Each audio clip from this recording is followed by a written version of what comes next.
Hello and welcome to Final Boss Fight. My name is Jeff, and once again I am the Keeper of Arcane Lore from Masks of Nyarlathotep. I am joined tonight by our worthy crew of investigators. I'm joined by Kieran. Hello. By Robin. Hiya. By Ben the Quest Giver. Hello, it's good to see you. And by Brian Croy Dragon. Hello. And yeah, without any further delay, let's get straight into the recap. I'll do the recap for this evening as the character Carlton Ramsey. Further notes on the murder of Jackson Elias and the investigation into the Carlisle expedition, recorded by me, Carlton Ramsey, lawyer and executor of Mr. Elias's will, on this date. Recording begins. The coffee isn't cutting it anymore. I never really appreciated the kind of things Jackson got mixed up in until now. I'm going to need something stronger. Anyway, this needs to be done. Following the friend's visit to the JuJu House, Denver Smith and Tim Sullivan decided to pay another call on Lester Goodman, with some questions about the Sphinx of Black Quartz he had sold them. Mr. Goodman told them he had bought it a number of years ago from Cairo through a Mr. Warren Bizart. The same Warren Bizart who had been in contact with the Carlisle expedition, at least according to the papers the friends managed to retrieve from Jackson's hotel room. Mr. Goodman said he had lost contact with Mr. Bizart around the time of the Carlisle expedition's visit to Egypt. Mr. Goodman also said he had sold Roger Carlisle a sculpture of a pharaoh made from the same black quartz as the Sphinx. Inquiries to Erica Carlisle's lawyer ascertained that said pharaoh was not at the Carlisle estate and may have been taken by Roger Carlisle on the expedition. That evening, Mr. Smith and Mr. Sullivan joined the reporter Rebecca Schoenberg at the Lafayette Theatre, where they had an appointment to meet with Millie Adams, whose husband Hilton Adams had been arrested for the murders and is currently awaiting execution at Sing Sing Penitentiary. Mrs. Adams told the friends about her husband's investigation, along with his companions from the Harlem Hellfighters, into the activities of a suspected cult. She reiterated that Hilton Adams was innocent and asked for help to exonerate him. She said she had seen large crates being carried into the JuJu House and suspected there was a speakeasy or some similar establishment below it. At the very least, she was convinced it was connected with the murders and disappearances. She suggested she might be able to arrange for them to speak to Mr. Adams, as well as his companions. On leaving the Lafayette Theatre, Mr. Smith and Mr. Sullivan ran into Captain Walter Robson, who again warned them off investigating the murders, this time with direct threats against them if they refused to listen. I am definitely going to need something stronger, and lots of it. Recording ends. And so, the day dawns on the 23rd of January, 1925, and as you were all at breakfast at the Waldorf Astoria Hotel, the concierge comes in holding a piece of paper, and he approaches Tim Sullivan. Mr. Sullivan, this note was just delivered for you. Yeah. Some woman, yes. He hands you the note. It's handwritten. It's from Rebecca Schoenberg, and in it she says that she has called in every favor she has, pulled every string she can, and she has arranged a meeting for you and your companions to meet with Hilton Adams at Sing Sing Penitentiary. Now, I will say that due to the distance getting to Sing Sing Penitentiary, this will take up the morning and afternoon of the day. She also suggests that the friends of Hilton Adams, the rest of the Harlem Hellfighters, may be available at Teddy's Saloon in Harlem this evening.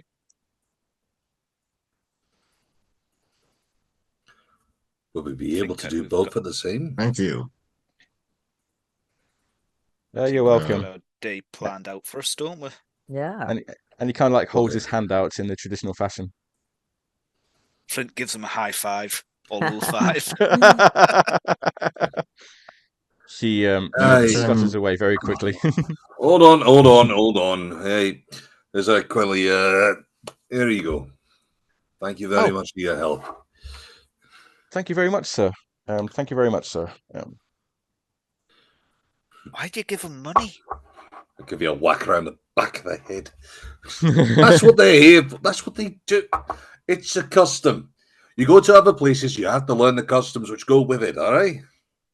Sounds like a stupid custom to me. But I tell you what, you come to Scotland one day, you'll do my custom, I'll drink you underneath the fucking table. All right? I'd like to see you try. Plans for the future if we get out of this, all right? I've missed this so much. The way to get to the Sing Sing Penitentiary, the best way is by rail. The snow is not too bad this morning. It hasn't snowed overnight, and it's probably a slower train than normal, but it will get you to the nearby town of Ossining, which is the closest station to Sing Sing Penitentiary. Ossining? Ossining. I'll put this in the chat, actually. Yeah. All right. Fun fact, outside the game, the original name of Ossining was Sint Sink. Oh. And they changed. That's where the name Sing Sing comes from, and they changed their name after the prison got its reputation. Oh. I see. That is a fun fact. Yep, that was in 1902 when they changed their name. So I imagine you make your way on the train. It's probably good 2-3 hour journey. What with the snow, probable hold-ups, train delays that seem to plague every country and every generation. And one day, somewhere in this world, I am going to find a decent train that runs on time. You arrive at Sing Sing Penitentiary. I have actually dug up a photo of this one. There we are. It's a wide-ranging complex of concrete buildings. Nothing happy about the place at all. It's a place of misery. You are met at the main gate by a guard, and he has a name badge on his uniform. His name is Bellick. Bellick. Bellick.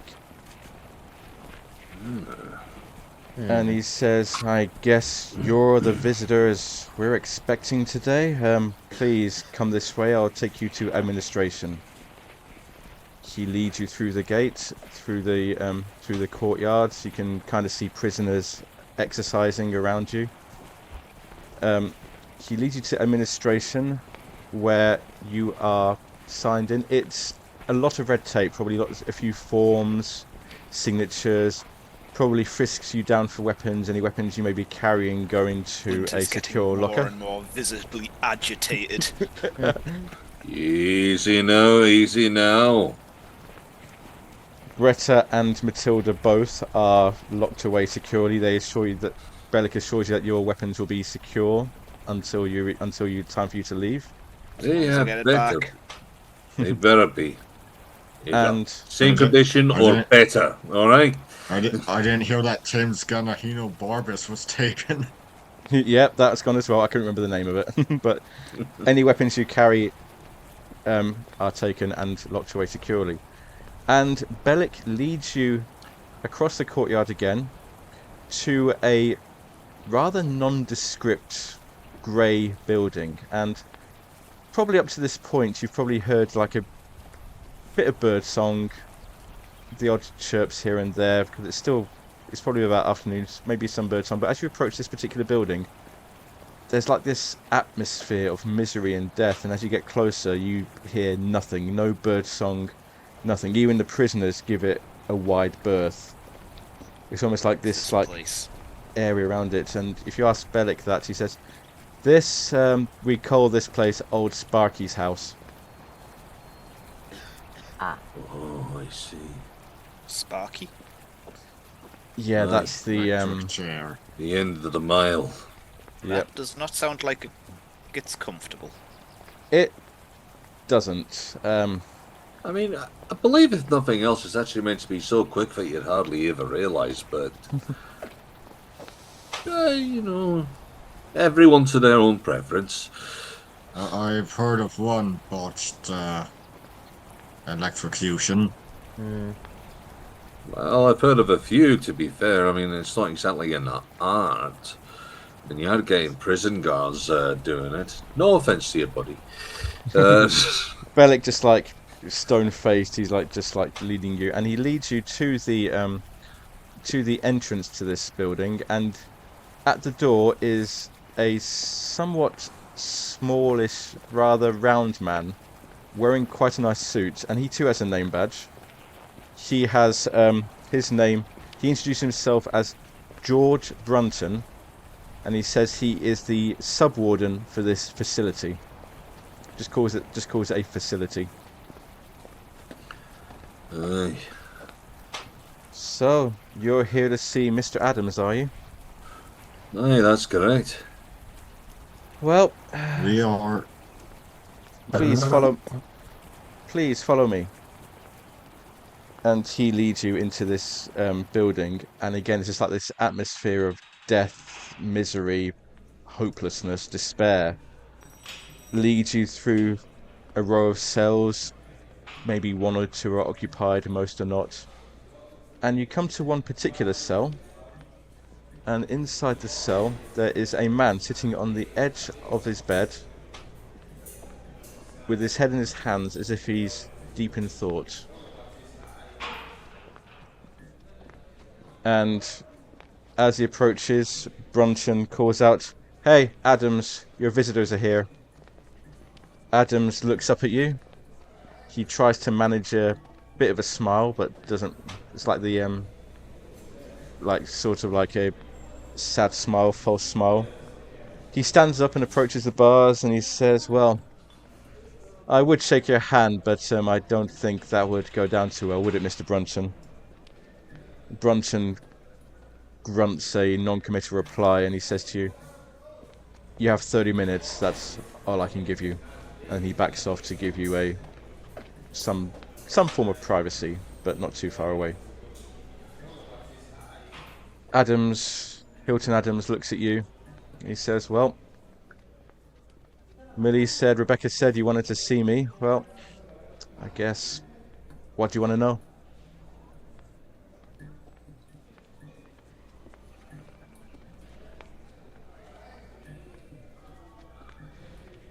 Right. Well, Mr. Adams, if there's oh god, German accent.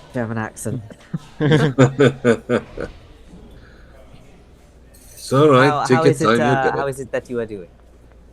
That was bad. Just well. There's lovely accommodations. Food could take some getting used to. Services 24 hours, but I wouldn't recommend it.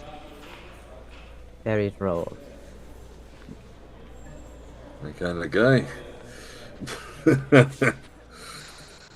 Guess you want to know. Guess I should start at the beginning, really. Indeed. That would be good. I merely told you about the people disappearing from Harlem. She did. Yeah, that's where this all started. They've been going on for years. don't know how long they've been going on for, but it only seemed to be after the end of the Great War, 1919, that we took notice of it. We tried to go to the police, but they didn't help. They weren't interested. Harlem wasn't somewhere they were overly concerned about.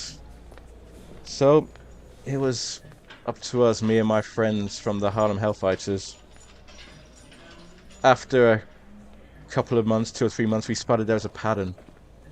Disappearances took place once a month at the time of the new moon, which I guess makes sense because it's when the night is at its darkest. When if you're going to kidnap somebody, that's probably the best time to do it.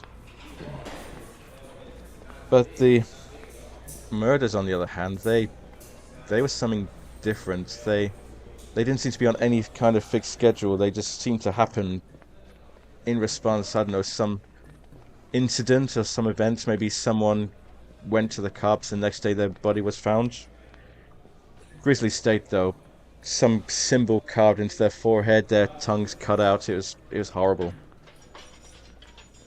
What the symbol looked like?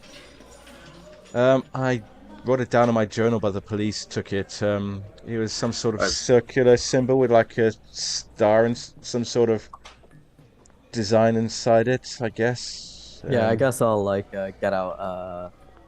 I assume I have a notepad on here. I'm that sort of person, and I'll just kind of sketch it out. Like this. Yeah, that's it. That's it exactly. Yeah. I did find as well, one of the victims had some sort of red leather strip clutched in his hand. Don't know where that came from, but I took it and used it as a bookmark. At least I did until the police took it. Sorry, a red leather what? A red leather strip. Was there anything on that strip? It was just red, almost, I'd say blood red, but it didn't seem like blood. It just seemed like scarlet dye, but as if it was blood.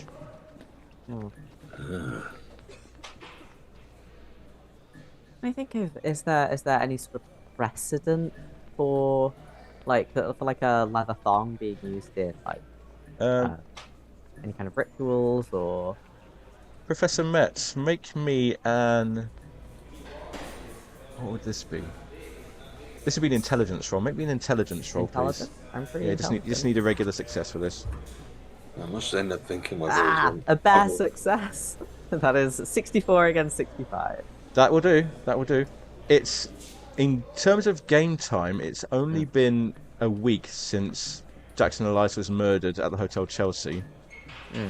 And to your mind, do you recall the assailants, one of whom was shot by Tim Sullivan, the other two who made their getaway? They were wearing headbands, and from these headbands there were like these red strips dangling from them. That's right.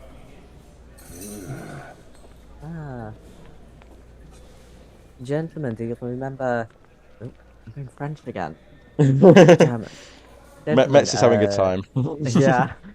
I walked 16 miles yesterday, and From every part of Europe but Germany.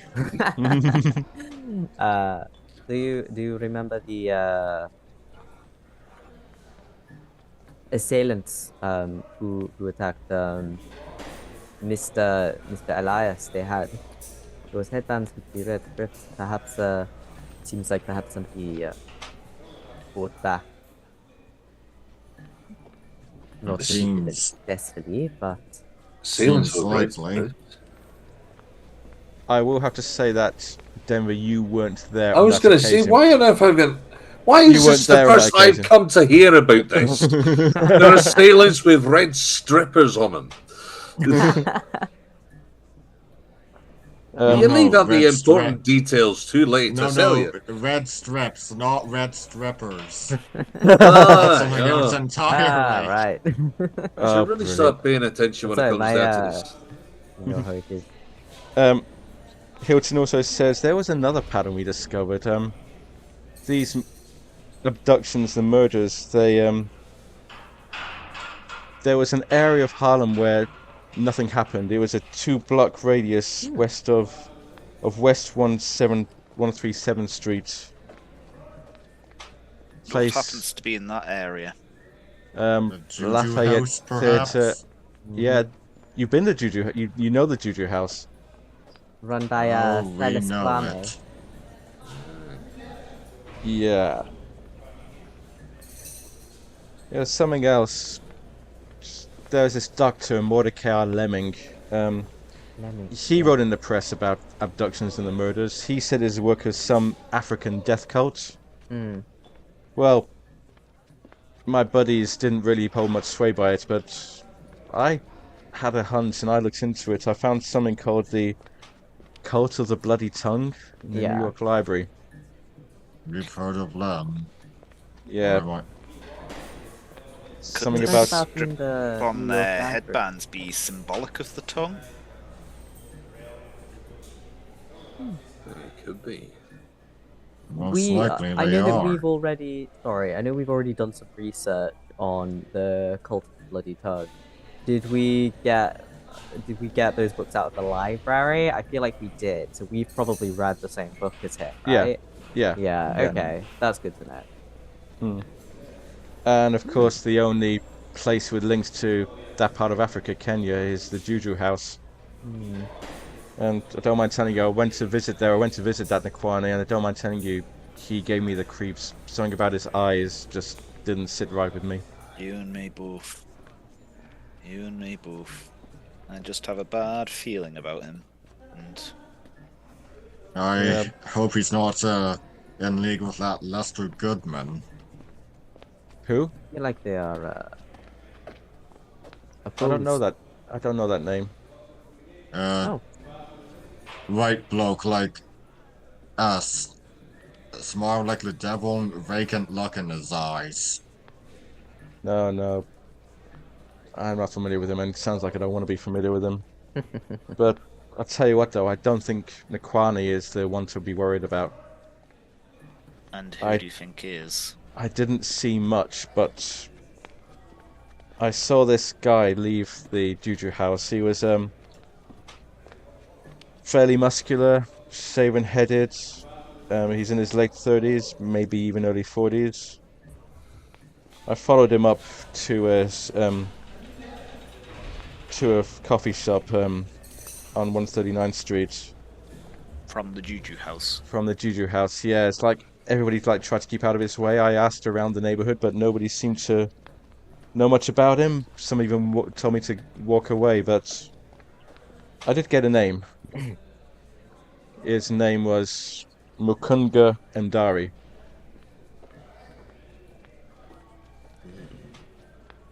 Thank you. I didn't want to tell my friends about this, but I think he might be behind it. He had that sort of look of authority and power about him.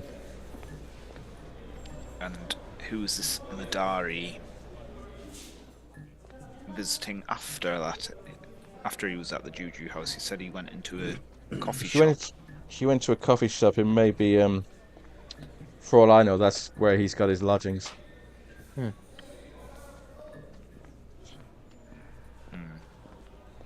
Look, I'm not holding out much hope for myself, I don't mind telling you, but I'm worried about Millie. She's determined, and it's liable to get her into trouble.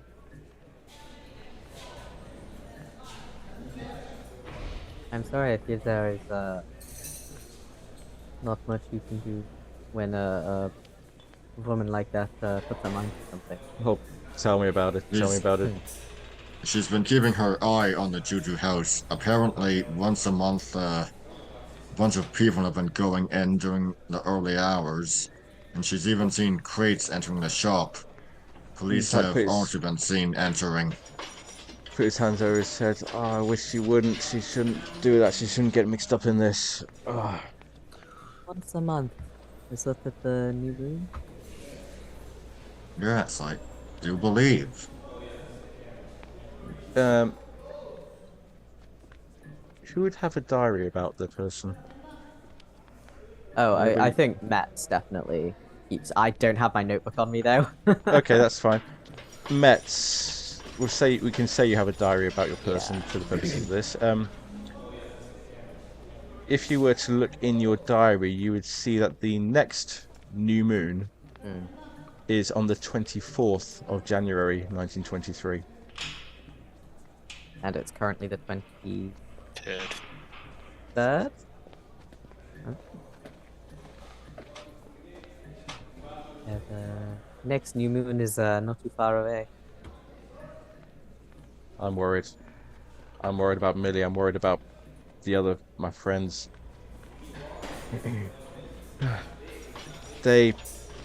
We got leaned on when we were doing our investigations. We got leaned on by the police. They threatened their livelihoods, their families, their finances, everything short of their lives. Some of them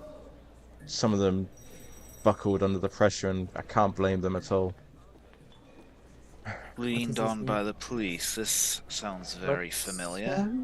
Would one of these have been a fellow with a large nose like a proboscis monkey? I like how all of you come to exactly the same conclusion, and you'd probably be right, and you're right.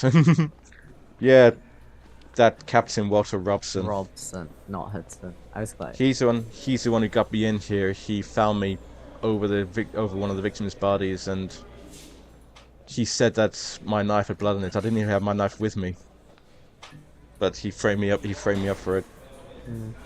I don't know, but I think he's on the take with the JuJu House. We can confirm that we've been told by another policeman that someone we found going into the JuJu House was on Robson's take.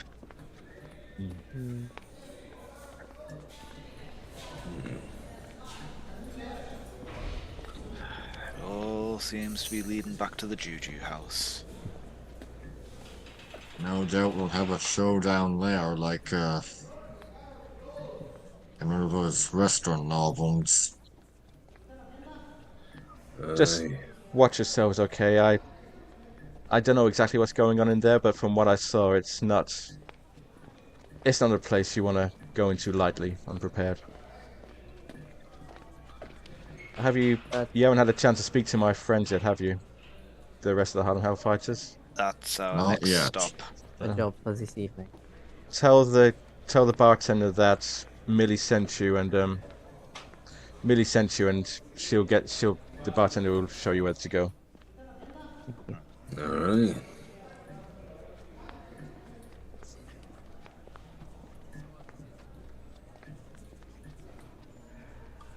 And just for reference, he'll give you the names of his friends in the Harlem Hellfighters. The names are Art Mills,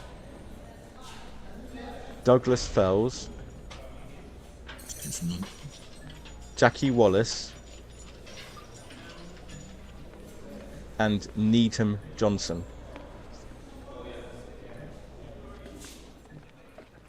And what can you tell us about your friends? They're a good bunch. We were stuck together during the war. They helped me out when I needed it. They've got different jobs now. Now. Art is a jazz musician. Needham's a reporter. Douglas, he's a sculptor, an artist of all things. Jackie's a hospital orderly at the New York General Hospital.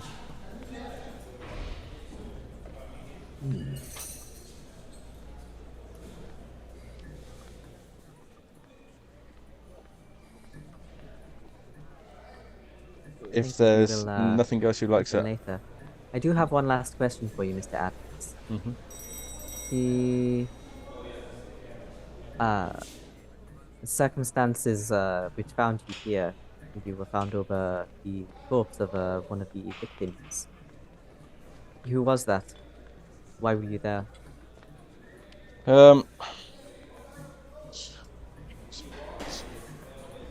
right back. Sorry. I'm just getting the light. So I just came across him on my patrol. I heard a scream. I came running, and next thing I know, this guy's lying on the ground bleeding out. And next thing I know, I'm being arrested for it. Understood. The people who were found dead, they are not the same people who went missing. Not that they went missing and then showed up later. They would. No, these were different people. Some people just disappeared off the face of the streets. They weren't the ones who were found. The others were found. They were found all over the place in different districts of New York. But all the ones who were abducted, kidnapped, they were within Harlem. See. Thank you.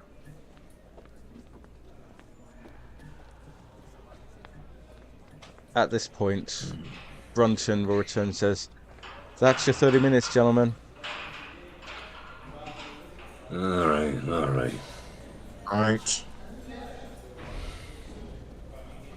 Thank you very much, Mr. Adams.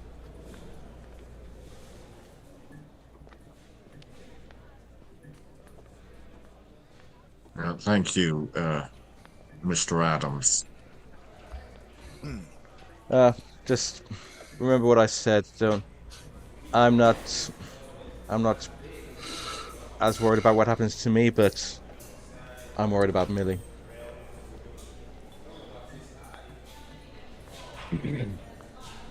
Aye. I love that none of us are like swearing to protect her or anything. We're like, that sucks. We'll see what we can do. That's about it. That's all I can ask. Thank you. And Brunton leads you back out of the death house, back to administration, where your weapons are returned to you. Perhaps they've even had a little bit of a polish while they've been That's there. nice. That's what we like to see. And you return Flint's to... going to basically palm him a few coins and say, "We weren't here." You got that? Thank you, sir, yeah. So you're happy to give coins to them, but not to hospitality. I feel like Flint doesn't know how paperwork works. Like, we sign documents. They probably have our fingerprints. Wow, The maybe train not from... the 30s. Don't I tell thought him I had- that too loudly. You'll try and burn the place down. Burning the place down. Sounds like a good No, idea. no. Right, come on. That's it. I'm going to help you out now. Come on, this way. That's it. One foot in front of the other. I will prod your ass if I have to. Come on. Sometimes you don't know when I'm joking. I don't. That's the problem. Plausible. You head back to the town of Ossining, where you catch the train back to Manhattan itself. Time is probably about 5:30ish. So is there anything you wish to do before heading out to Harlem to meet the friends at Teddy's bar? This is something I like vaguely mentioned, I think, between sessions, but for the record, I think that at some point the professor would have picked up some brass knuckles, because he's not very good with a gun, but he's really good at brawling, so just something to help out in a fight. If that is your wish, I can certainly accommodate that. Thank you. Oh, I've already put them on. I did I've actually already put them on last time, yeah. You've already put them on. Yeah, that's good. Yeah, I did that earlier. Yeah, that's good. Thank you. Well, they certainly look nice and shiny. So, if there's nothing else, we can fast forward to, say, 7:30, and you find yourselves at Teddy's saloon. Now, again, the three of you, Tim, Flint, and Eckhart, have been here before, That's right. but you were almost politely shown the door, pretty much. Oh, yeah. This was when, like, I couldn't speak because we didn't want people to know that I was German. Is Yeah. it the same bartender who was on before? Yes, we'll say it's the same Damn bartender. it. Flint's gonna go up to him and just say, "Right, whiskey here, please. Don't care it's prohibition. Millie sent us." The bartender looks at you, and it's likely that either Millie or Rebecca Schosenberg have phoned ahead to let him know, and he grunts and shrugs and goes, and slides it across to you on the bar. I take it and say, "Now why couldn't you have done that last time we were in here?"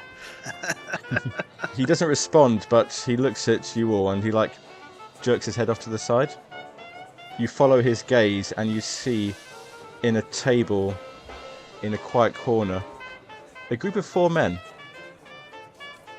They not talking, they're very quiet. You see one of them's got his head in his hands, one of them's smoking. They look miserable.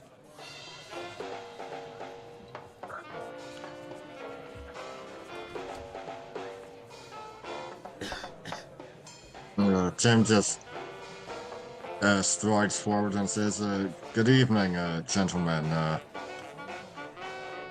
I believe you know Hilton Adams and his wife Millie."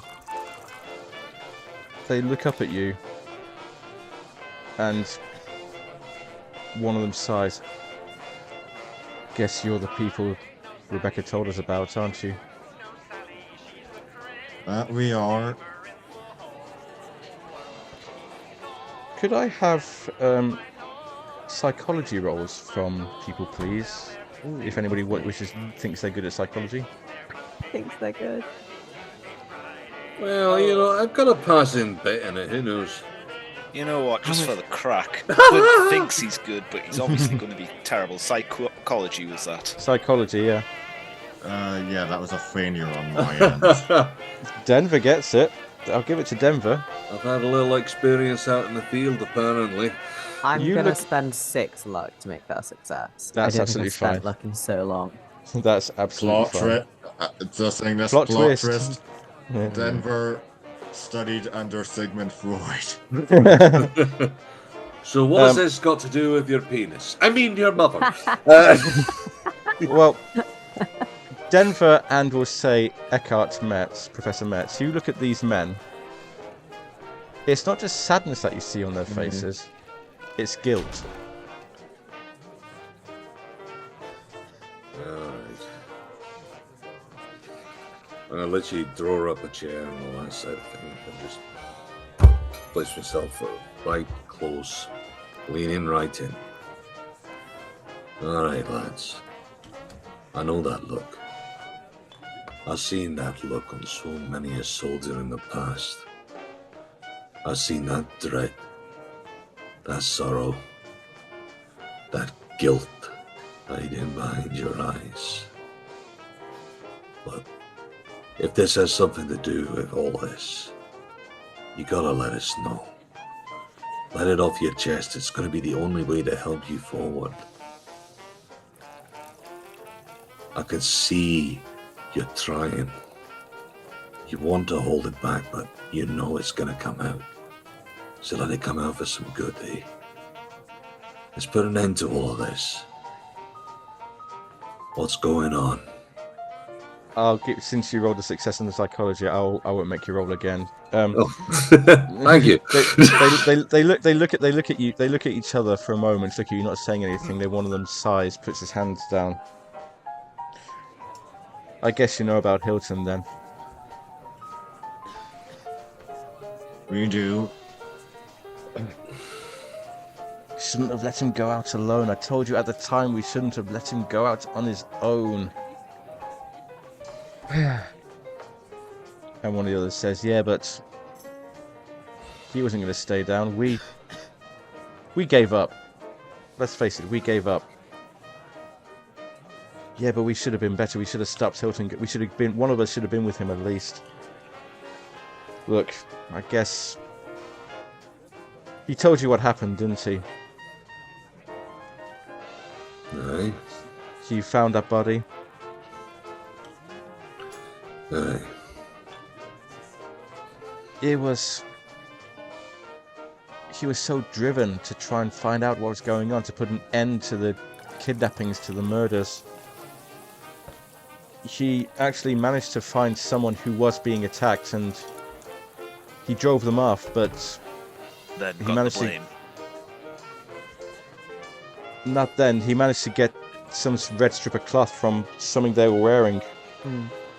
Some sort of weird mask they were wearing. It was after that that that police, that Captain Robson, started making their threats against us. It's so we never found any solid proof. The only physical evidence we found was that strip of red cloth. But the police took that. It's probably been burned by now. Same as Hilton's journal. Oh. That sounds mighty suspicious to me. And the fact that when it comes down to it, that they'd be destroying such evidence that it came out of nowhere so bloody quick.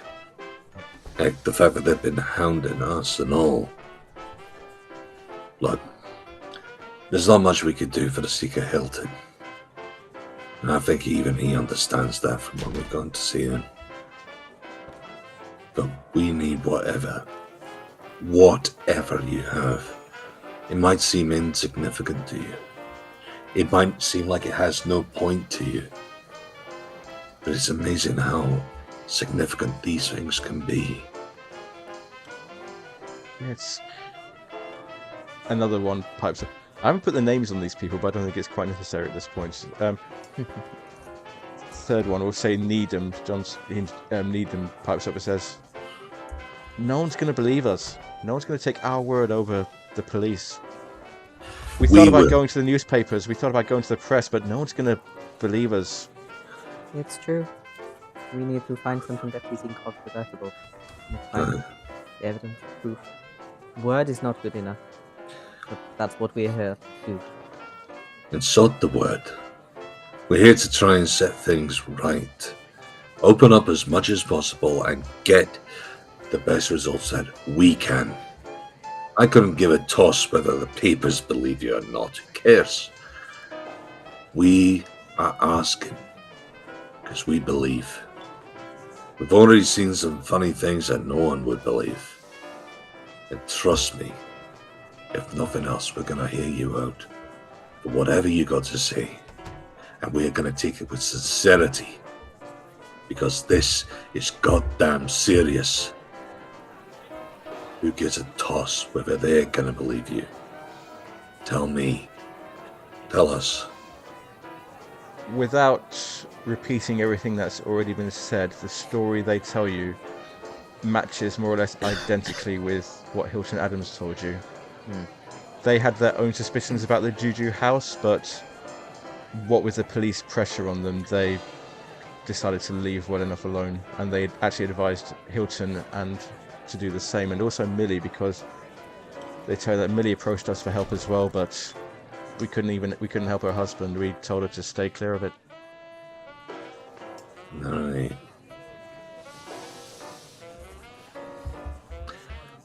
Perhaps we need to do a little something to have a play around here. Because it seems to be there's a lot going on with that JuJu House. But if the cops are going to be trying to do their best to try and hold us back, those damn sizzling pigs, I reckon we're going to need to do a little play around. Do you think I need to get Loretta and dust? I think that that's going to be a good idea to see the very least. But I have a feeling that maybe we want to try and set them on a little goose chase of sorts. Now, Art will say, look, whatever you do, be careful. Don't just rush in there. They got powerful friends. Aye. That's why we've got to play as smart as we possibly can. Trying to go with maybe a dash of urban guerrilla warfare, which I have no idea exists or not at this point. We might be the inventors of it. But what if we ended up fabricating a little story? Would you be happy to pass that on? You know, make those coppers believe that you are well and truly under the thumb, as it were. We get them to go chasing down a fairy tale down a different area. Then it might give us a chance to actually dig through and find something worth latching our eyes onto. They look at each other, and one of them, Jackie Wallace, says, you know what? You're right. We need to do something. We need to do something, at the very least, to stop this from happening again. Look, we'll spread some we'll spread some rumors around that we've seen some out-of-towners up to some weird stuff around the area. Cops will leap all over it. We'll try and clear a way for you. That is amazing. Hilton would be proud of you. At this point, I spin round, I grab Flint's glass. It is empty. God damn! Just Wind out his sails. just be careful. I don't know what you promised Millie, but it's a cruel thing to raise a woman's hopes and not be able to follow through on it. I tell you this right now. We're putting our lives on the line because this is what we believe in. We're not trying to raise anyone's hopes. We're trying to do what's right. And what we can. Exactly. They all raise their probably coffee cups. Actually, they raise their coffee cups and says, "Well, best of luck to you." Aye. For Hilton's sake. For Hilton. And to the Hellfires. Aye. And me and Egon get that for Bosket's monkey-nosed bastard Robson. And whatever he said.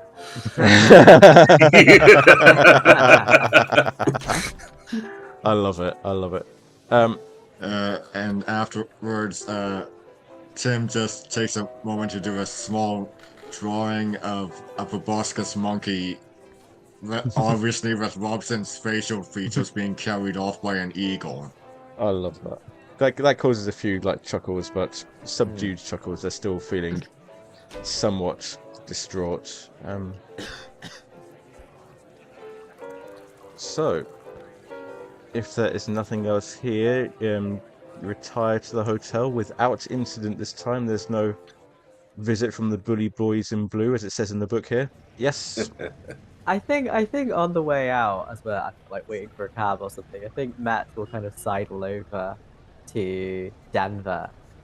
Mr. Smith, that was a very eloquent speech you gave earlier. Did you serve in the war? Aye. At least up until the point when it kicked me out. But Sounds like you. it's one of those things where you can really learn more about a person when they're placed into those situations. And I can tell with those lads they have been. I might not be as smart as yourself when it comes down to the whole psychoanalytic side of things, but there's some things that you can learn in the field. Life experience and all that lot. I'm sure you know that yourself. Well, I left Germany in 1913. We also was coming. So maybe I didn't learn enough about myself. I believe you had made a mention of it before. But to be fair, I've got to know you as you, so I make no judgments on anything else prior. I know a few people would. Thank you, sir.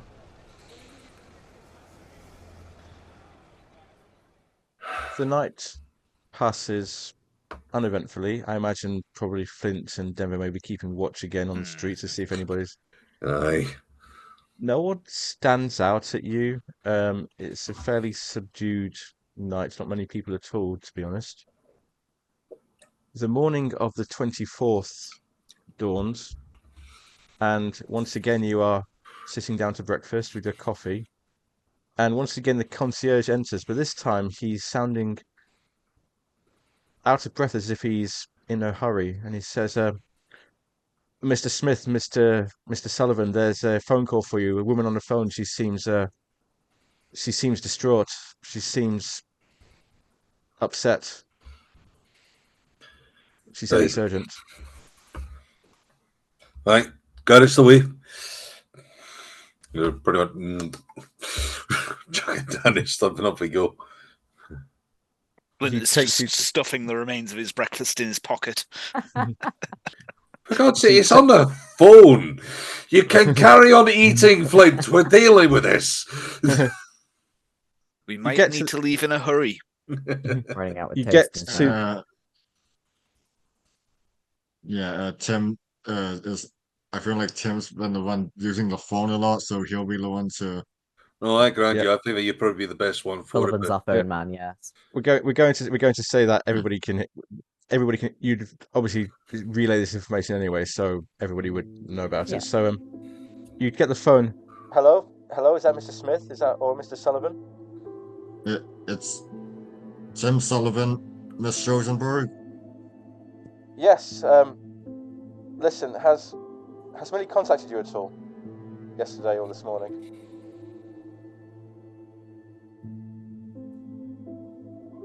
Has Millie been in contact? Speaking out of character, just for a reminder, when has she? You haven't heard from her at all? We haven't since, heard anything about it this morning, no. No, not this morning. She was supposed to meet me yesterday. We were Ah, going to talk about some stuff about Hilton, but she never showed. That's not good. I'm worried. Where was Look. she last seen? The same night we all left the Lafayette Theatre. She was supposed to meet me the next day, and she never showed. Were there any policemen around?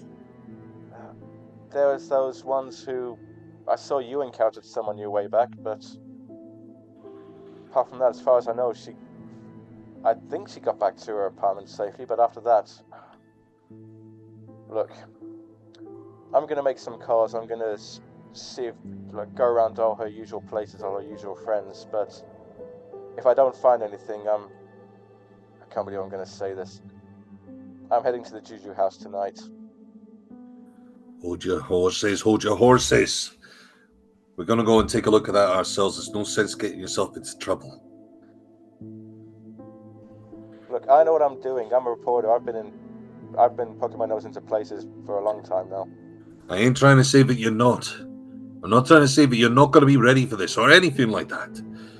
But if you race in head first, without even thinking what's going on, just because you want to rush a bleeding gun, it's not going to work out for you. We have a plan. We are going and we're checking out that damn JuJu House ourselves. I'm pretty much yelling while you're still holding that to your ear. I can imagine that. Rebecca, listen to me. Back in Peru, out of character, it was Peru, wasn't it? It would have been, yeah. Peru? Back in Peru, we encountered things that were beyond mortal comprehension. We're not sure, but this might be some of the same thing with that Silas chap. Do not go in. It's dangerous. Much too dangerous for you. I think at this point you just hear silence on the end of the line as if the line is disconnected. Rebecca? Rebecca! Oh, for God's sake. what did I Tim say? just- You're not going to get very far telling a woman like that what to do. No, Tim just no, you're damn puts right the there. phone down. All right. It looks like we have an additional added to a bloody plan. Right. We need to take a look and see what's happened to Millie. For one, if we can get any information on that, we might be able to help Rebecca before she goes off AWOL. Two, we need to find out where Rebecca is so we can make sure that Rebecca doesn't go AWOL. Ay, ay, ay. And three, we still need to set up exactly how we're going to be doing that JuJu. It looks like the JuJu House might have been done ahead of us. It's potentially been thrust into our hands quicker than we were expecting. We need to get in touch with the Hellfire. Get them talking. Get them spreading those little rumors quick. We do. So that at the very least we can try and keep Rebecca safe for a little bit longer.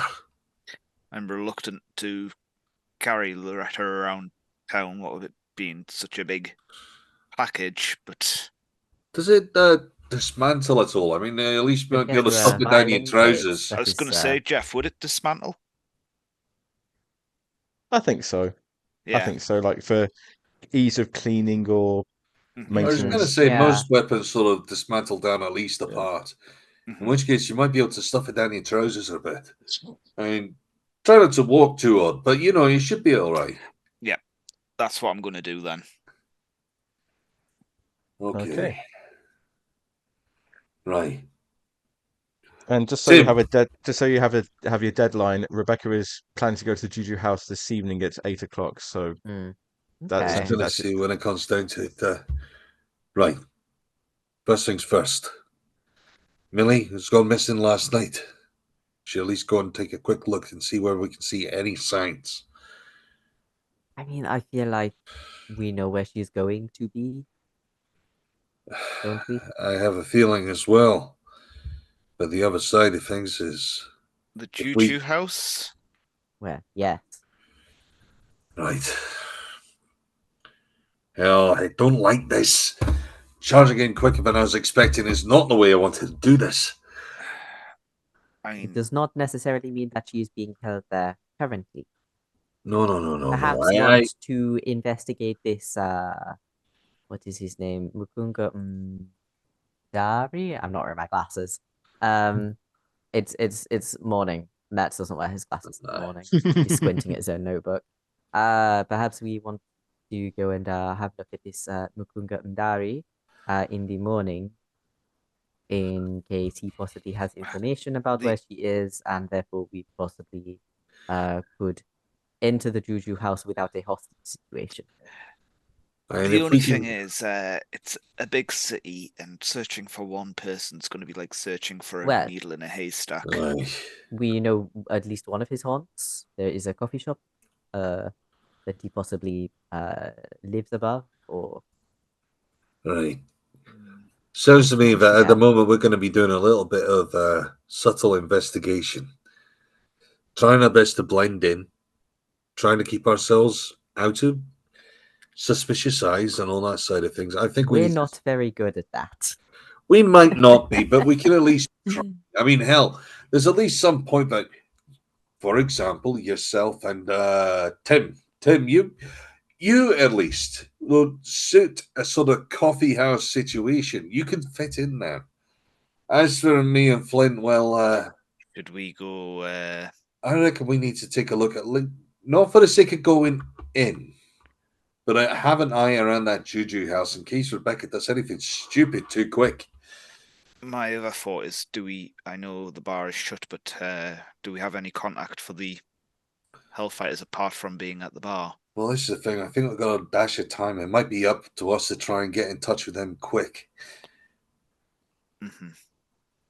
It might be a good idea to have somebody watch the JuJu house so that we have an idea of how many people are in there at any point. I mean, all right. For the sake of things, Flynn, we know for a fact that you're an excellent tracker. You're an excellent one for keeping an eye and staying hidden for long periods of time. Perhaps it might be a grand idea for you to be on the outside, finding a decent place to sort of hunker down and keep track of that JuJu house. Let us know whatever information we can possibly get. I can try and hunt down the Hellfires, and perhaps we can try and get that side of things into action. If we can get that one triggered, we can try and at least keep one group of bodies off of us for a while. And in the meantime, hopefully, Tim, and hopefully you, Matt, you might be able to take some care and actually find this Magunga fella. I mean, we're spreading ourselves thin, but at the same time, we're running to a time budget that none of us can really stretch.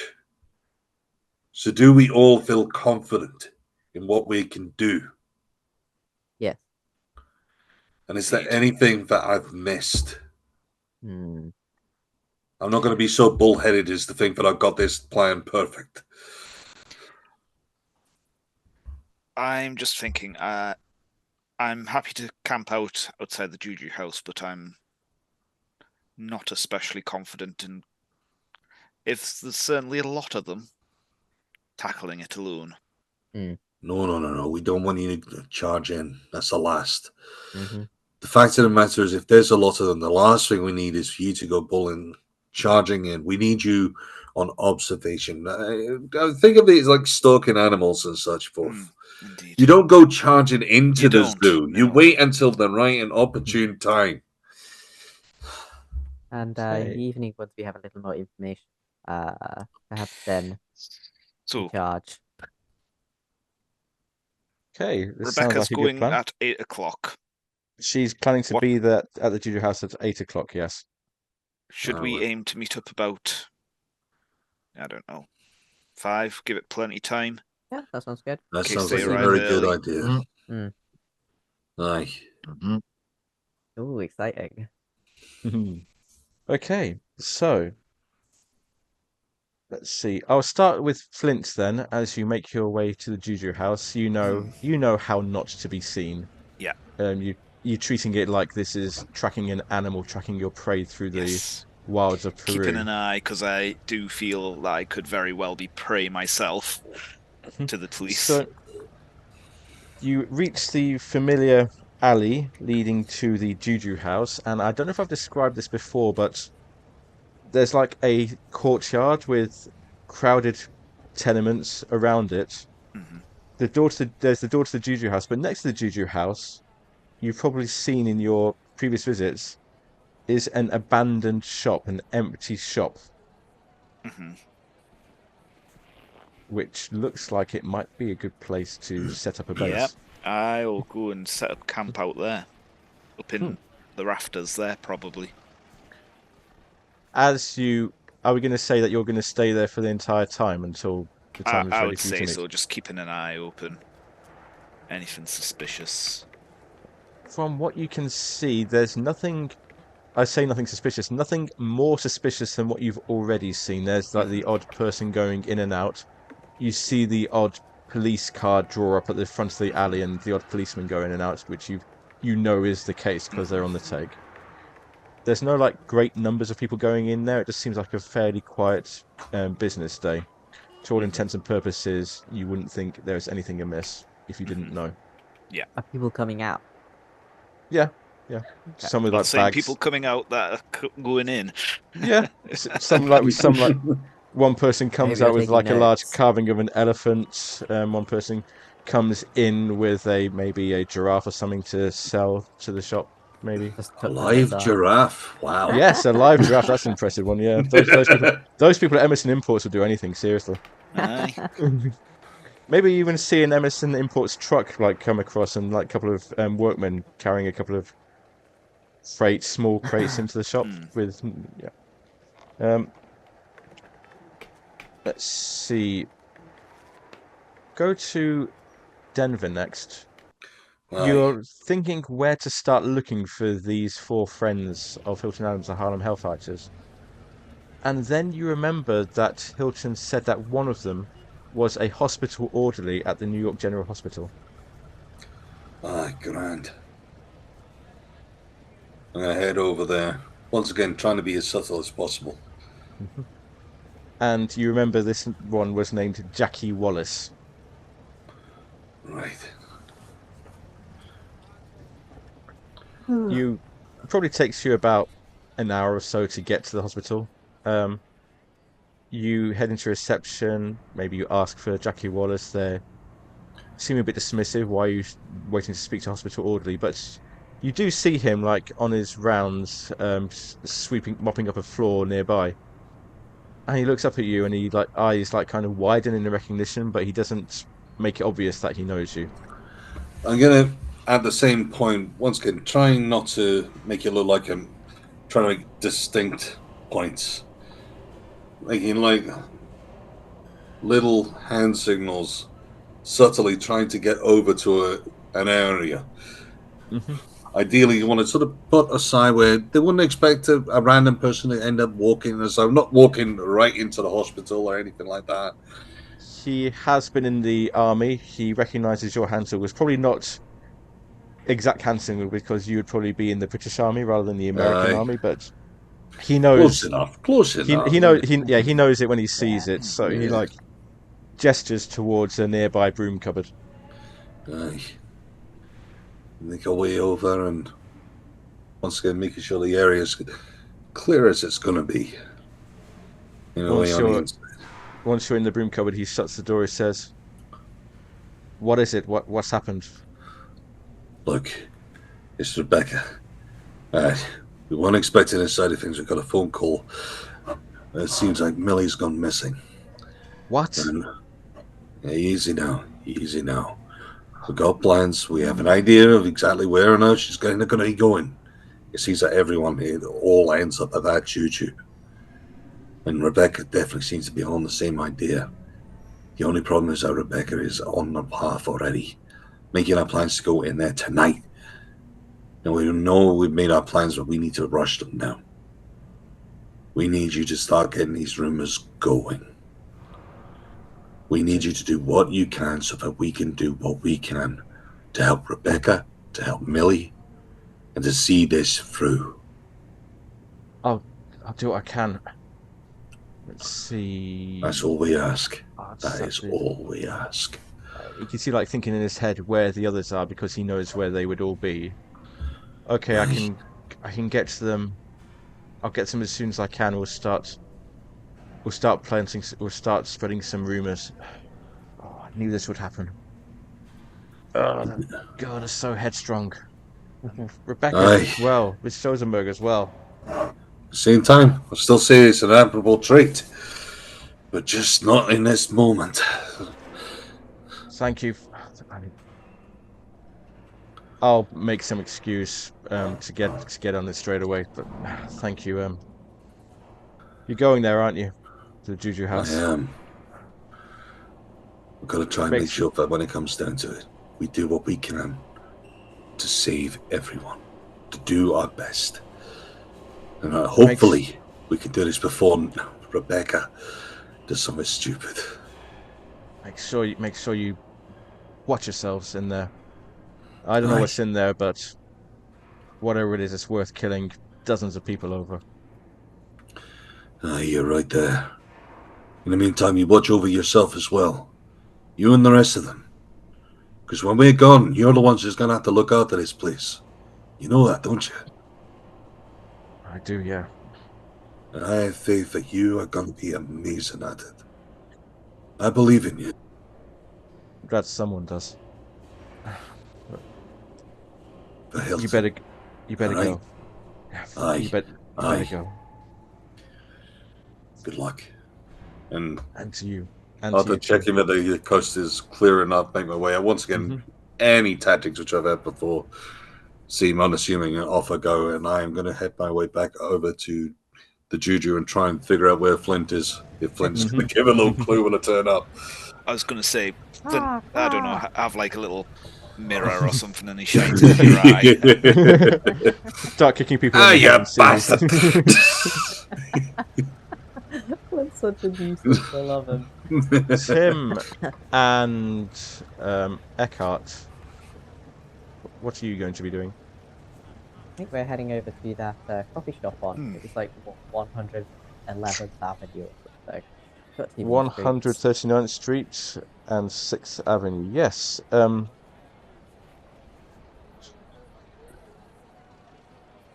You go there, and again, it's just like a normal, everyday coffee shop. People outside, sipping their coffee, complaining about the state of the world.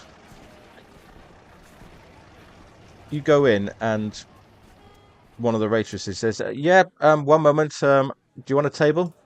Can I take your order? Yes, please. Just do. Yes, please.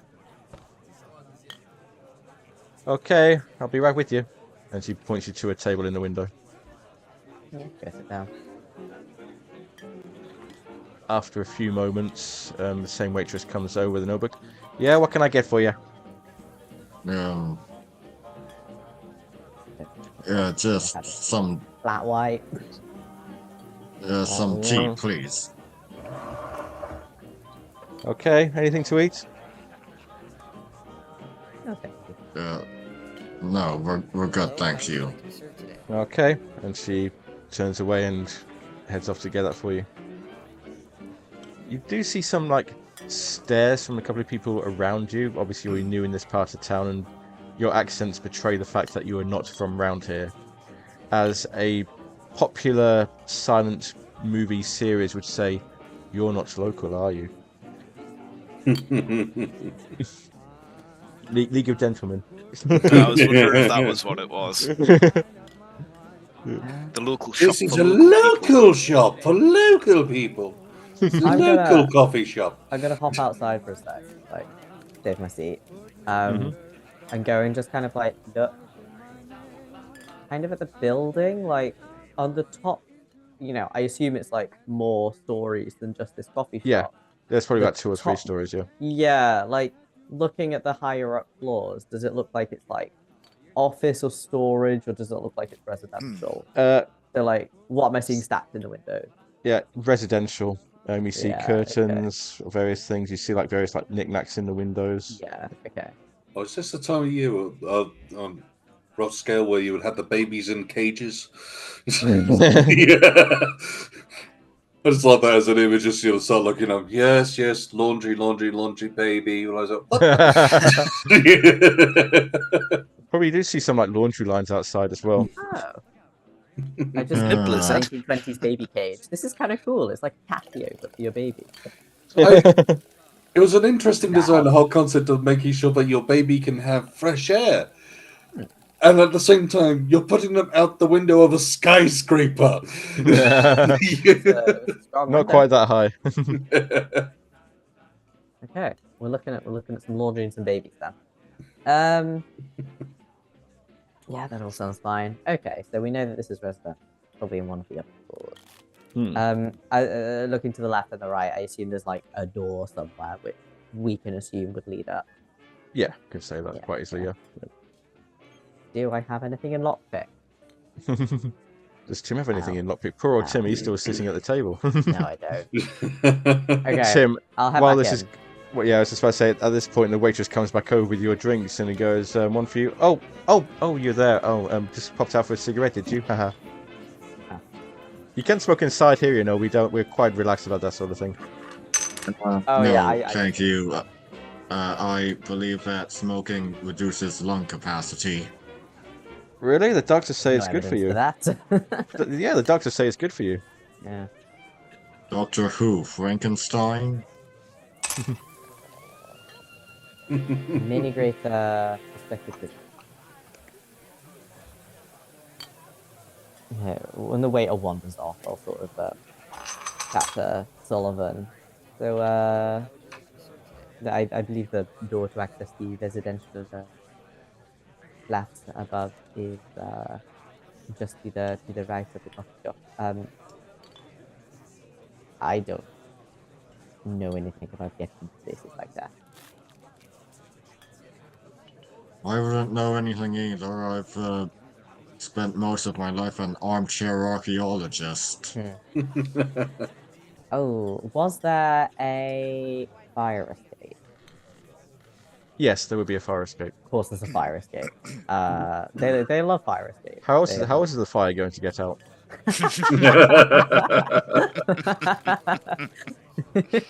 I love your smug little face after your terrible puns. But there was a fire escape, so perhaps if we get up, if we feel confident about which floor we are looking at, then we could sort of peer in the windows. Yes, tell me, I was wondering, did you, and he just starts speaking a bit more loudly, Yeah.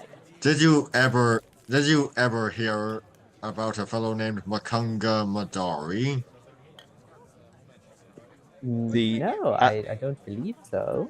When you say that name, the atmosphere in the coffee shop noticeably changes. People just like start like talking like hushed tones, like looking over at you. Yeah. Whispering. You get the feeling that may not have been the wisest thing to say.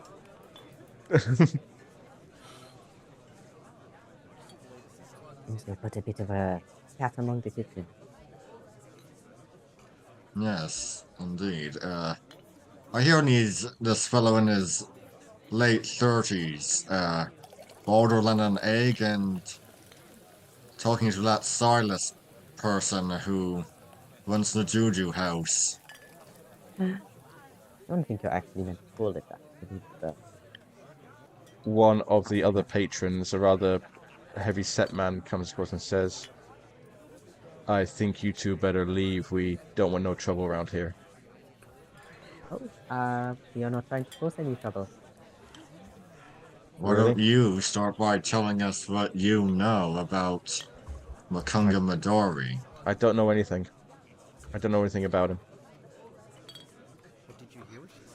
Tim pulls out his wallet and puts a $5 bill on the This is table. going in a very different way than I was expecting. I was expecting Tim to start going into trying to intimidate. And Tim pulls out his gun. I was expecting that. What's that? Credit rating roll? I would say it's a credit rating roll, actually. Yes, please. That's a fun one. You don't get to roll that very often. We're going to see if you're paying for the drinks tonight.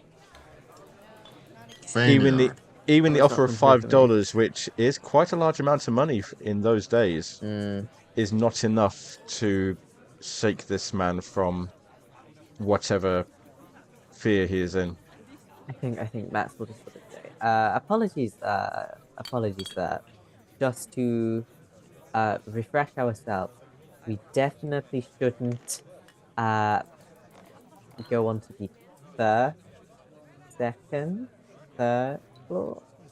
Just kind of seeing which one he reacts to. Probably, yeah. When you say nice second, psychological theory. I know, yeah. I like that's it. my job. I like what you're saying there. So, you're saying these, and of course he's not saying anything. But when you say second, you see like his eye widens slightly, involuntarily. Of course. Thank you, sir. Apologies for the interruption. We should. I lay down my coffee. Sorry, we didn't cause it any ruckus. Perhaps we should leave. Just get out of here and make sure you don't show your faces around here again. Yes, sir. Oh, we'll probably be out of here in a while. I don't get the feeling that it would have been better if Flint and So what did I miss? We got the information we needed. Tim's nearly causing a fight in the coffee shop, apparently. And then offering money. Just psychology. It's a little bit. Mind you, the psychology side of it, amazing play.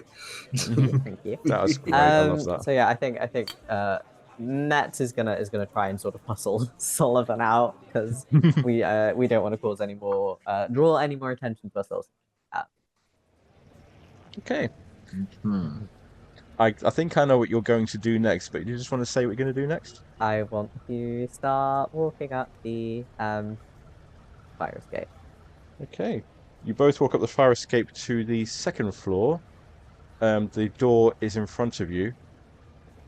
Who's got the lowest luck out of the both of you? I've got the 8. I have. No, that's Locksmith. just luck. Luck is one of your skills at the top. Yeah, it's in the green section. 57. Oh. Okay. Tim, make me a luck roll, please. We're very close together. Hard success. That's a hard success. The door is not locked. You push it experimentally, and it just opens. If it is not locked, does that make you think that he is home? I don't know, but people should be locking their doors up or not. And even if they are home, they should be locking their doors. Is there like a coat put in the doorway? There would be, yes, but there is no coat or anything hung up on it. There is no coat rack. Just beyond that coach rack, there is another door which looks to lead into the apartment proper. Just kind of sidle in. Okay. Close the door behind us. Yep. You open Is the that door okay, Sullivan? carefully. Yeah. You open the door carefully, like wincing at every little creak and squeak of the hinges. But We weren't the characters to do this. the room. Yeah, Well, but that makes it so much The better. psychology professor and the archaeologist are breaking into the assassin's house. It's fine. He has his duster to make sure the bones are going to be fine. well, the good. Well, after a tense few moments of surveying the room, it is apparent that nobody else is there. Okay. For now. Yeah. Apart from the person let's- behind you. Look around as quickly as we can. You and see then get some very unusual things in this room. You see, thrown into one corner, you see what look like a few shipping receipts for Emerson Imports. Mhm. On the floor, you see a sleeping mat, and you smell as well. It's like hasn't been washed for a while, so it's a bit sweaty. There's like probably hear the buzzing of fly. I'm trying to get these like sensors in. I watched a video the other day about how to like include more sensors in these scenes. So that's what's happening here. So you Have you hear been like sleeping in this apartment? buzzing of flies in one corner maybe. There's a few clothes strewn around. There's a number of masks, shields, wooden carvings of the Kenyan tribal origin. I think is it Tim who is more read up on Kenyan culture? I think so. Tim, you would recognize these as the Kikuyu tribal origin. Can the two of you make me spot hidden rolls, please? Not very good at that. Hard success. Whoa! Also Hey! You both see this. Tucked away under a rather rickety table, you see a small wooden box. And on this box is carved an image of a creature with 3 legs, and in place of a face, a massive tentacle. If you want to see what it looks like that. What am I looking at? Where am I looking? Sorry. You're a leech man. Yeah. So take a look at Jeff's screen. Background, Oh. yeah. His background. Oh, right, okay. Yeah, that's what is carved onto Sorry, this I was wooden box. expecting it to Yeah. come up on roll 20. No. I saw the opportunity and I took it. No, I love it. I love it. It's a good opportunity, and I'm going to say good shot. Yeah. If you wish to make me Cthulhu Mythos rolls, because you do have a little bit of Cthulhu Mythos. Oh, there we go. Ooh, I'm 11 off. Ooh. Oh, Let's Decisions. see what my luck with this is. That's a bit further off. Matt, so you're gonna... I can't see your rolls. no, Brian. neither can I. Oh, No. Brian, you're going to keep it. Brian got a 56 over 10. Whispering Let me them, just... Yeah. Oh, just- right. oh, Okay. how do fair I- enough. How do I make it public? I've done it now. Yeah, so Okay, we'll cool. keep that. That's 56 over 10. I'm gonna spend 11 do it. luck. Like, Okay. Oh, when am I ever gonna get right. He's doing it. He's doing it. Ooh. This, like, something just, like, enters your brain. You don't know how you knew this or where the knowledge comes from. This, is the bloody tongue. Ah. This thing carved on the box is the bloody tongue. Oh, that's really interesting. You open the box, and inside the box, there are 3 Is it bloody vials. tongue? Not the bloody tongue, no. There are 3 vials of a strange liquid, kind of like a silvery liquid. And again, you met the knowledge comes into your mind as from outside, somewhere outside the universe. This is a substance called space mead. Okay. You don't know what that means, but you know that somehow you know that this is space mead. I'll think about it more later. For now, I'm just gonna shut that and put it in my bag. Okay. Do you want to add that to your character sheet then, just Yeah. Okay. just so that you got it? I have pharmacology. I have really Space good mead. pharmacology, so I'm Space thinking mead, I'll have I a was look going at to say, that. space mead immediately triggers Flint. So you got wooden box and 3 vials of space mead. Yeah. Do we find anything else? Is there any? Nothing. Is there any evidence that like he's been keeping someone here, like handcuffs or something? No, not here. Okay. No, just the single, the sparse furnishings as you've seen them. I think it's time for us to go. Okay. Yes, very much so. We start to scamper off. Shall we say that you all head towards the JuJu House to rendezvous Yes. for your 5 o'clock meeting? Yes, I think that sounds good. Okay. Will you stop playing with that bloody mirror? Denver, you get there first, and you obviously see that Flint is signaling at you from the abandoned shop next to the JuJu House.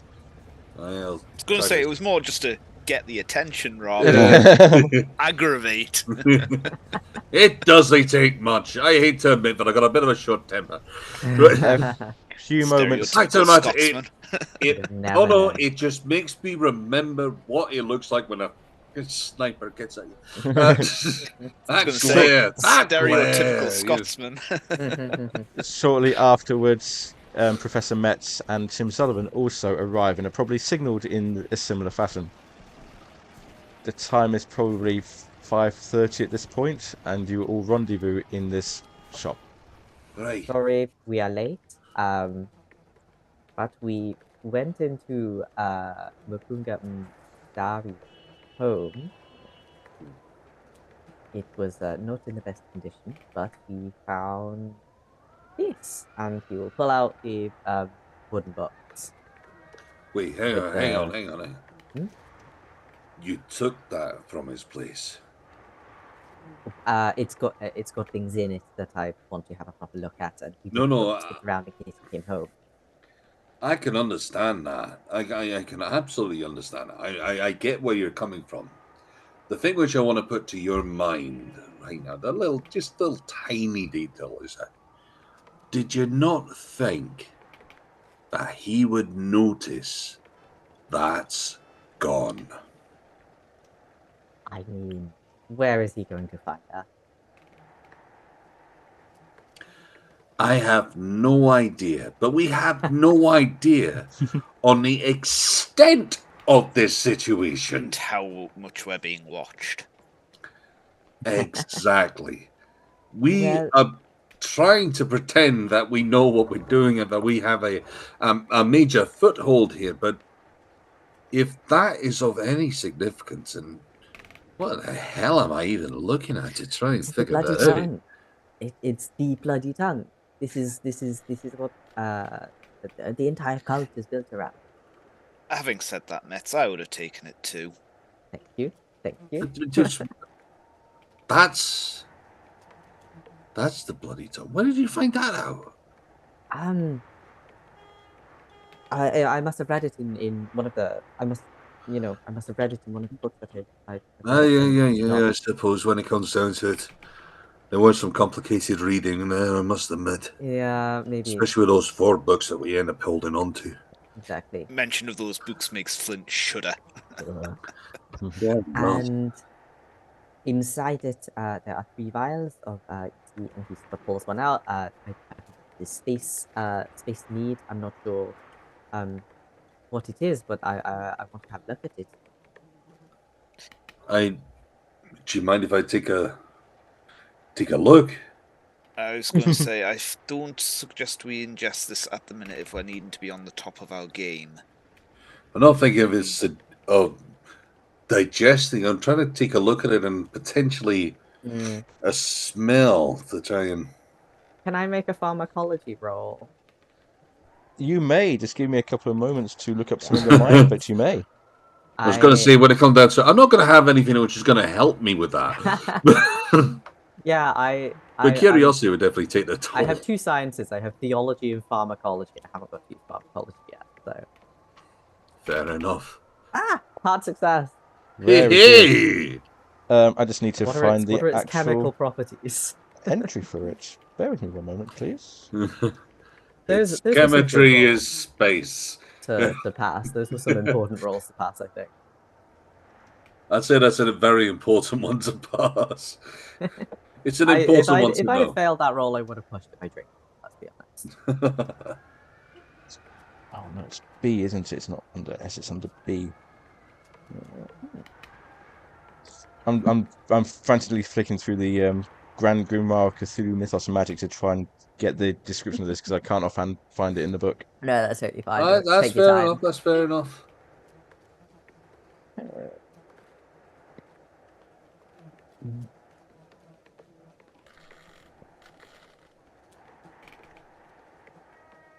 It's binding. There's lots of bindings. Speaking of which, would any of you had the chance to look through the books that you've you've had so far? I was going to say, didn't we do that? You read them, Carlisle but House. I'm thinking of like studying to like see if there's anything. To be fair, when it comes down to it, there is one book which I have been thinking I would like to look more into. I didn't know that was quite an option. No, I didn't realise that was an option, to be honest. But for the sake of things, and yes, there is one which I wanted to take a look more into because of the mention of the Brotherhood of the Black Pharaoh. Which seems for some reason quite prevalent, which is in the life as a god. Yeah. So in which case, I would think I would try to take a better read into that one. Okay. You won't have to roll for it again, but this is useful information if you're taking that time to look into it. The description that it gives, I'll come back to Metz at the moment for his role. The description that it gives of the its external angles are magnificent and most strange. Reading it and reading the rest of the book, a thought you do remember something. In fact, maybe Tim may have mentioned this in passing. There is a pyramid in Egypt called the Bent Pyramid of Dashur, and it is a real place. The Bent Pyramid of Dashur.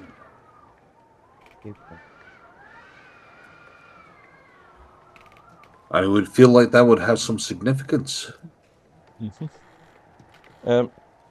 Professor Metz, you get your tools and equipment out to try and analyze this substance.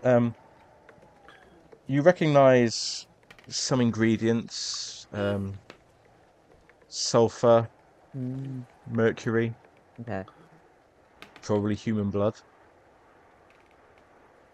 But there is one ingredient you cannot identify.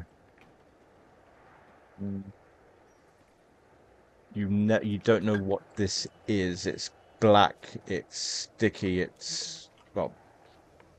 smells. There's something horrible. Why am I saying like you've extracted? You haven't really extracted, but you see like droplets or particles of this black. I'm kind of ichor understanding substance. Yeah. The things it's a composite of. Yeah.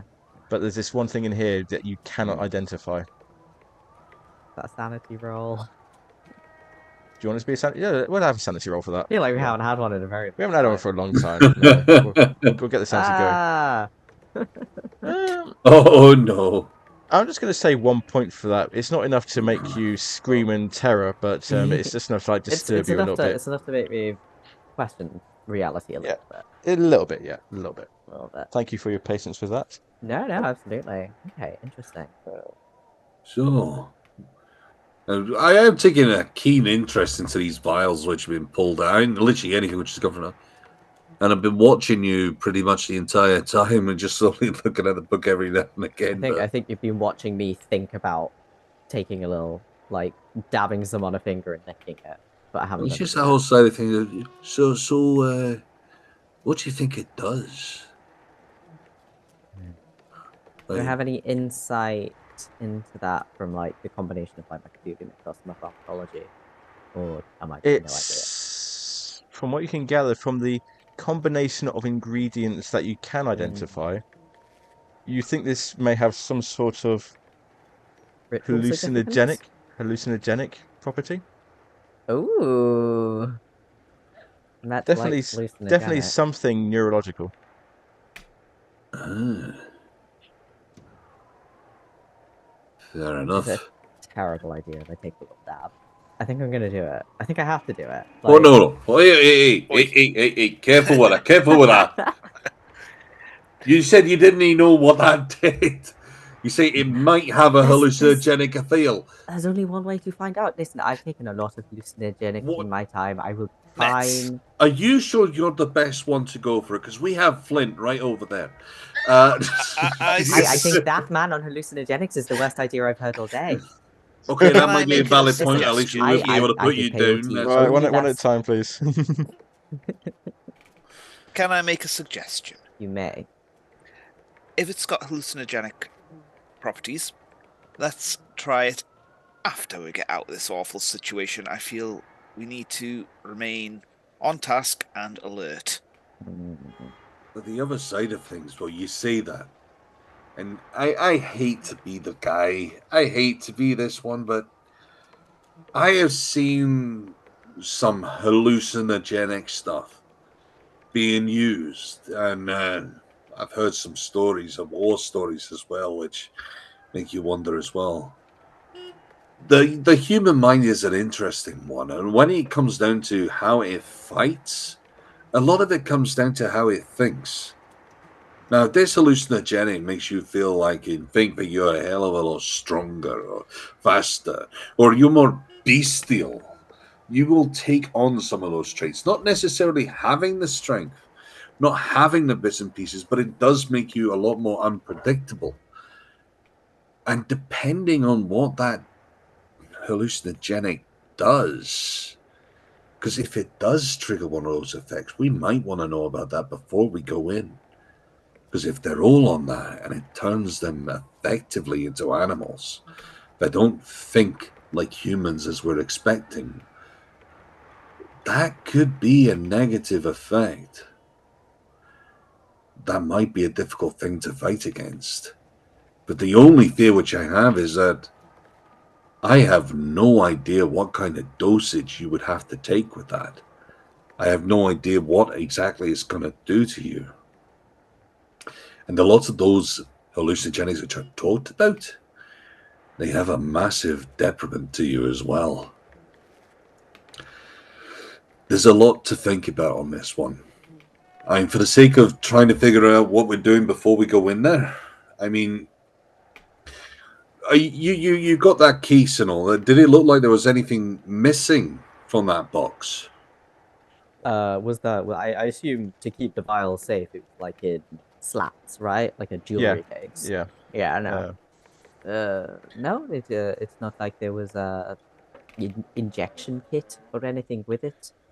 All right. I don't know. What I meant was more if there were vials missing, but if it looked like it was a full set, that's a good sign. Yeah. That means at very least that from this box they ain't gone. But the other question is, were there other boxes? And there might be. I mean, considering that you have dealt with a person who's been wearing a tongue, or wearing the tongue or whatever not. So if that's causing that, and I have no idea what that was like. I mean, when you faced that person, did it seem like they were on a hallucinogenic as well? Good. No. Okay. Not that we can. Just to let you know that you hear the time is about 7:30. I'm gonna. Is there any sign of Rebecca No Schoenberg yet? Look, No sign of Rebecca Schoenberg yet.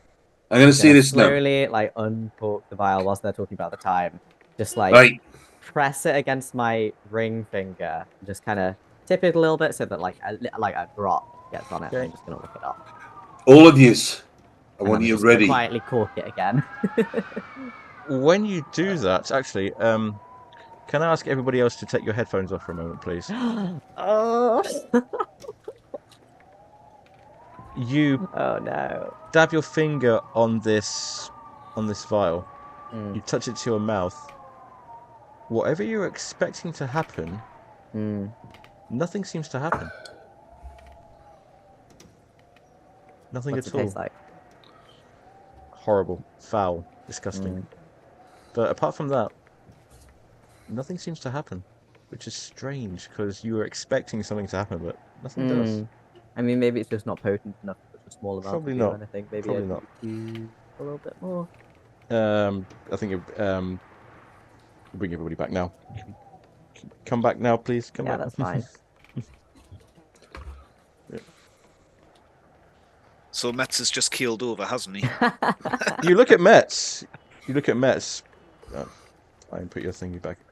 So I just need to signal Brian to put his thing. There we go. Yeah, there you go. You look. I don't know if you see Metz. Would Metz be trying to hide? Yeah, he's trying to do this like whilst they're distracted talking about the time and stuff. So Yeah, if you want me to do like a stealth roll or something? Yeah, I'm make not me very a good stealth. at it, but Make me a stealth roll. Yeah. yeah. Okay. I think you see me sort of like read. I'll give it to Flint because Flint asked the question. Flint, you look over and you just see like Metz trying to furtively secrete the vial back into the box, and you watch him, but he seems perfectly normal. He seems perfectly fine. I'm just going to stay quiet about it for now, then. Okay.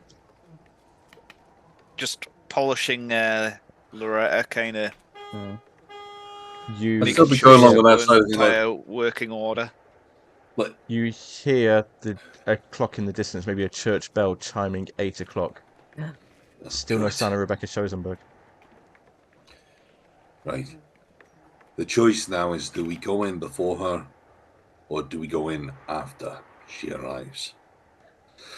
Do we try and hold her over this side of things? We go in and try and deal with it? Or are we trying to go and give backup? It's an important choice. We can't make it by one person. This has to be by us all.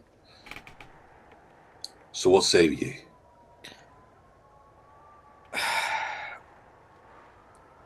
I hate to be the one to do this, but I mean, we've not seen any big amounts of people go in at all, have we? Not yet, no. Or I say not yet. No, you haven't. No, not in your time there. Very sinister of you, Gaff. I mean, we could go in now and get the jump on them. Aye. They'll certainly be expecting us somewhere else in the city, which is a grand thing for us. Providing our buddies have done their job. I have faith. I have faith that they've done their bit. I believe that when it comes down to those coppers, believe that they're right and truly under the thumb.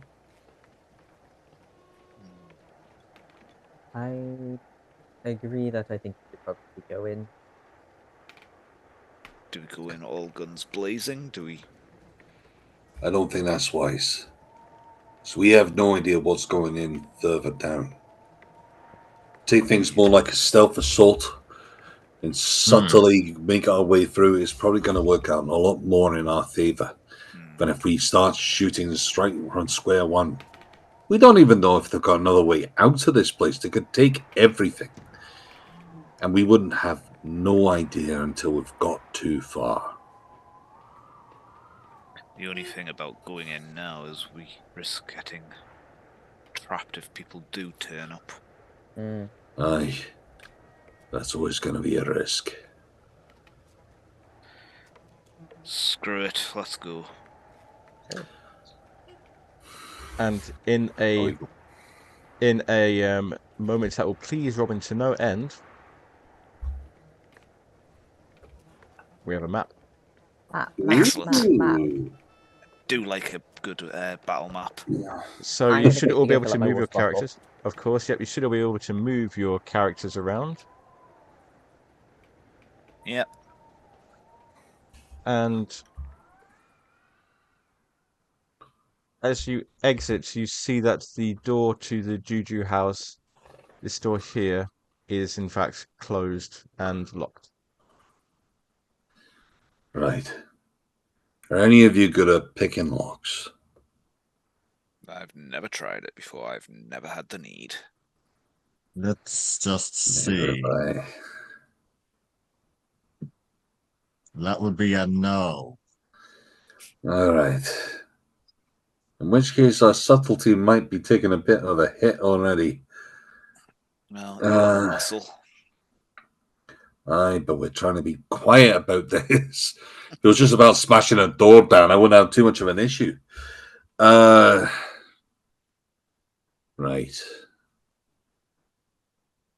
I want to subtly come out and take a look. I can see that there's a little window to the side. Is that perhaps open or anything like that at all? It's not open, but you can see in. It looks like the shop is empty. Right. All right, I might not be any good at lock picking. Taking a look at the door. What is it exactly made out of? What have we got around it? I'd say it's wood, actually. It's a solid wood door. All right. Might not be a lockpick, but a knife comes in handy. With it being a wooden door and paying attention to the inside, I'm going to subtly get the knife up to the side and basically slowly start to chip away at the wood and pulling flex until the point where the lock will effectively come free. Okay. I do see that Tim Sullivan has made a locksmith roll. Is that why? Yes, that's why I said that would be a no. Do you want to try for it? Do you want to try for it? To be fair, if you added some luck to that, that's a pass. For luck. Okay. Let's add some luck to it. Okay, so just imagine that sort of thing. I'll just start pulling out the knife and you just walk by. Yeah. It was open all the time. Yeah, so I saw this in a talkie. Reduce your luck by 4 to make that into a pass. Okay. Tim just like darts in underneath you, Denver, and just like opens the door as if it was not locked. And yeah, the shop is in darkness. The door is open. All right. Well, it's nice to know that there's something you can do. All right then. You explore you explore the shop, and it is as you remember it. All the various carvings, stuffed animals, shields, ceremonial items. You get to the behind the counter here, and you do see that this rug has been pulled back, and there is a trapdoor under the rug. Round, Silas, what have you been hiding? All right. Coming. And it is at this moment where, Flint, you're the closest, you feel the unmistakable solid cylinder of a revolver pressed into your back, and you hear a voice saying, "I thought I told you not to stick your nose where what didn't belong." And you turn around and Captain Robson's there. How did I know you'd turn up? Well, I'm here doing my rounds and I see the lights on here, and what do I see? I see 4 folks breaking and entering. I mean, it's not so much on the breaking and entering when the door seems to be rather well unlocked. What are you doing here? We are nothing more than concerned passers-by, officer. I mean, why else would we be here? Matt's is going to slowly go below the counter. Well, I don't know about you, but it looks like you're trying to invade this good, honest folks' living. I did hear rumors of a speakeasy under this. Maybe you're involved with that. Maybe I should take you in for questioning. Maybe we should kind of mention what we know. I'm not even too sure on that side of things. I mean, I'm more I'm literally going to try and do a little bit of a little flick and pull my gun out and point Directly in. Mets, while this is all going on, you're ducking behind the counter. Can you make me a listen roll, please? Ooh, I'm very good at that, I guess. Yeah. Do you want to do it? Do you want to? Are you looking at it? You're looking at 11. I've already used quite a lot, but I think I'm not going to. You're not quite sure. It's very indistinct. You think you hear something coming from underneath the trapdoor. Yeah, that's Some sort of loud noise, but you can't quite tell what it is. The trapdoor is not locked. Say this, it's just a heavy... Yeah, I'm gonna start slowly creaking it open. I'm going to try and take as much attention as possible. And as I say, I want to point a gun directly at the copper and see. I think you end up pointing at the wrong one. Right there, eh? I think at this point, Metz opens the trapdoor, and you can all hear this distinctly now. There's sounds of chanting, howling, what you could loosely call singing, coming from under the trapdoor, and Robson looks out. What on earth's that? That's no speakeasy I've ever heard of. And this is what they're paying you the money for?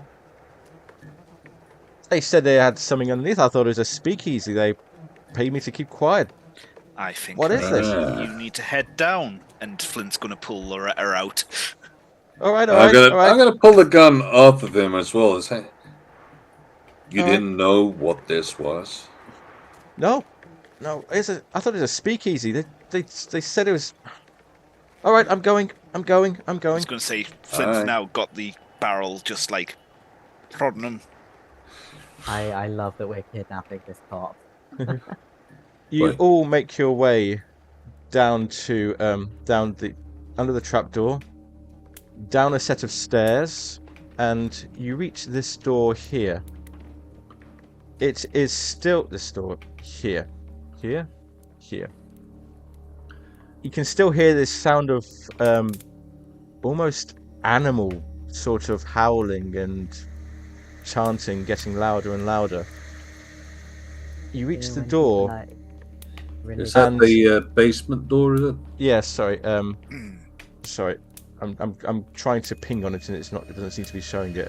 This door. Say, yeah. Flint would be directly behind Robson and would have forced him down first. I was going to say that, I moved myself over to basement side of the map. If we want to move people over to basement map. But as I say, That's why I can't. Our cop friend is going to go right to the front. I was on the wrong layer. That's why it wasn't picking up my pings. There we go. Okay, so this door is slightly ajar, and even more sounds of lots of people behind there. I think someone suggested perhaps there was another way in. Yeah.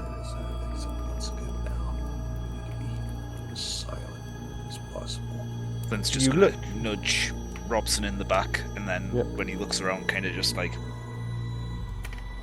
Well, you look in through the door, and it's this stone chamber, lined in stone. Probably about, what would that be? That's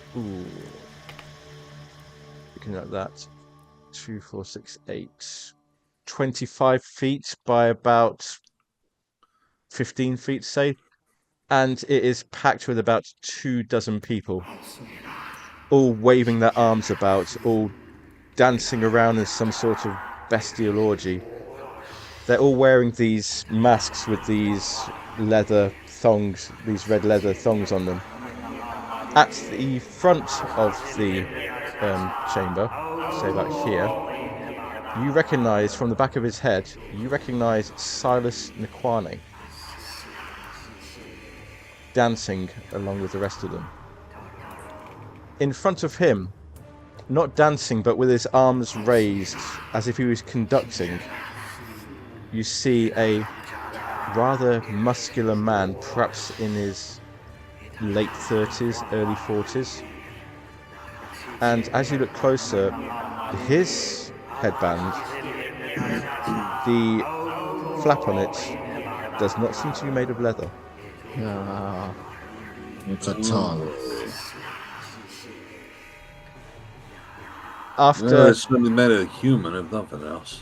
behind him, you see this stone, almost like a giant stone slab with chains reaching down to it, covering what looks like a giant well. This one here. Flanking him on either side are these two. They almost look like warriors, but there's something off about their faces. Their faces are pale, look bloodless. Their eyes just like unseeing. Their head's almost the wrong size for their bodies. After a few moments of this, this man at the front who you know to be Mukungum Indari, you can guess that. He raises his hand and says, "Bring forth the chosen sacrifice." You hear a scuffling from the back of the room, and you see Rebecca Chosenberg being pushed forward by another of these larger figures. There's another one at the back of the room here. Another of these large warrior-type figures, only this one has a face you recognize. It has the face of Millie Adams. Ah. Dear God. As you see this in front of you, can I please ask everybody to make me sanity rolls? Knew that was coming. That's No, I've seen worse, apparently. I was gonna say, Not so funny. my normal. Ain't no, Yeah, it's not a fumble. ain't nothing wrong on this side Yeah, of it's things. not a I've fumble. seen that before. Those of you who pass, it's a Aye. 1d2 sanity loss. Right, oh. Those of you who fail, it is a 1d8 plus 1d2 sanity loss because yeah. you recognise one of the people. You Okay, recognise. what was it? 1d8. Slash roll 1d8 plus 1d2. I think that's the way for it. Aye. Oh no. Oh dear Tim. God, I've lost one sanity. Tim and Flint, you see this all crowding in around you. You see what is left of Millie Adams pushing Rebecca Chosenberg to the front of this teeming mob. Can you both make me intelligence rolls, please? Come on, fail.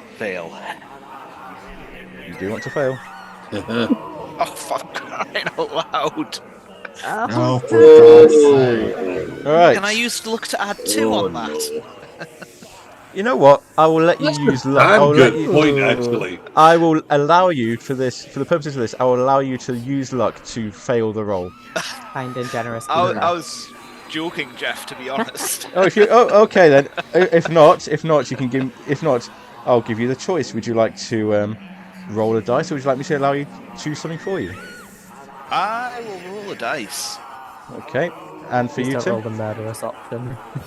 Yes, I will roll the dice. What am I rolling? 1d8. 1d10, please. Actually. Yeah, you can. 8. 2, 4, 5, 6.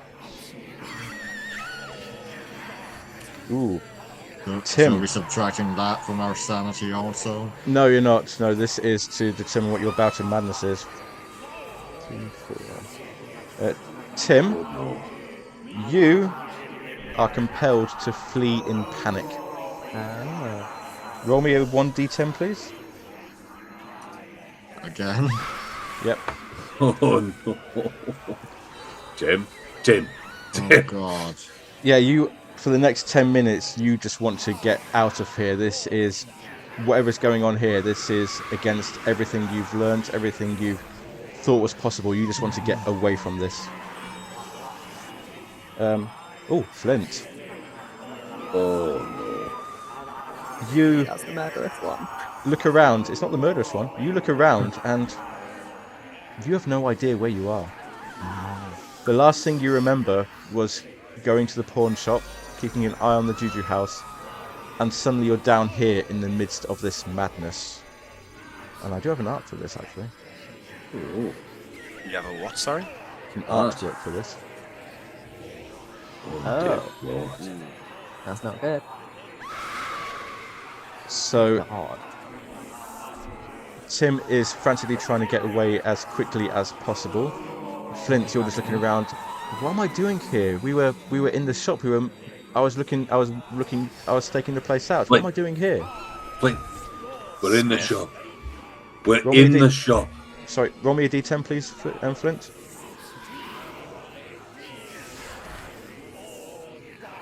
4 rounds. 4. Okay. 4 minutes. Okay. As this is Where all am going I? on. What's going on? We're in the shop. We have already gone in. This is JuJu. This is JuJu, okay? I see you trying to turn around. I see Tim already going out that way, but son, Tim. I need you. I need you. I'm trying to smack you around the face and all this. We don't need. There ain't no bloody time. I'm going to, at this point, try and force myself forward. Did the Rob's police Still a bit officer... disorientated. Flint's going to stand to the side and let Denver go first. Okay. Did anything happen to the police officer? When I was gonna we ask dragged that. him down Robson here? is like Robson looking is around, exact. wide-eyed. He's like, what is this? What is going on down here? I'm going to say from this point onwards, you may interrupt act at any point. So I'm going to let me know when you want to.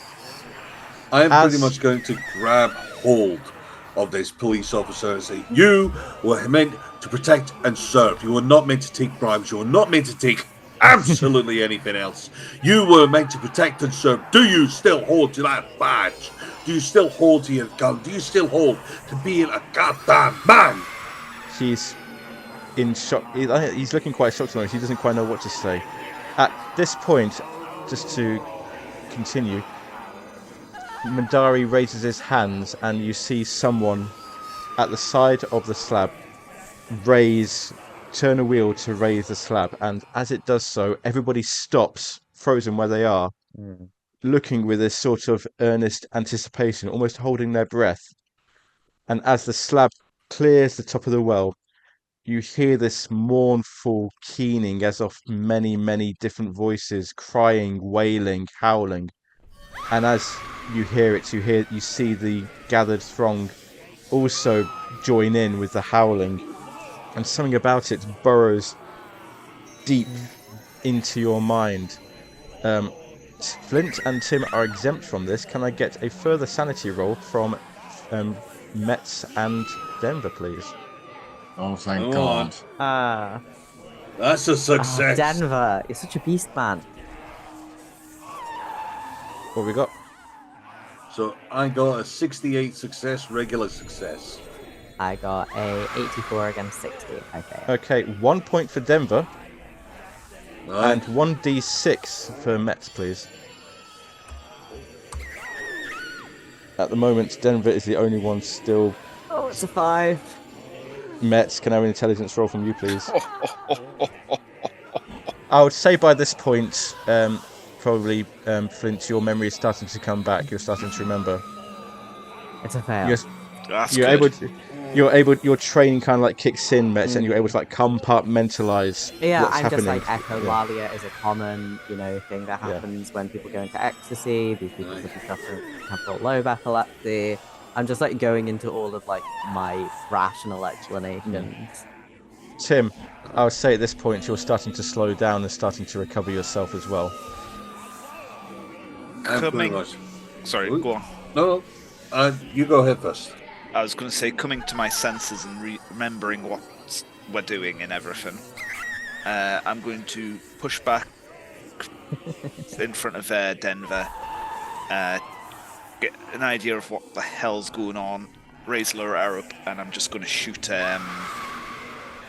Madari, is it? That's right, Indari, Bailey? yeah. I was going to say, I'm going to be With the aiming hopes to of do the... sending him into the... Okay. Well, I am aiming Okay. to do the exact same thing. Can we please do this one like almost Men in Black style?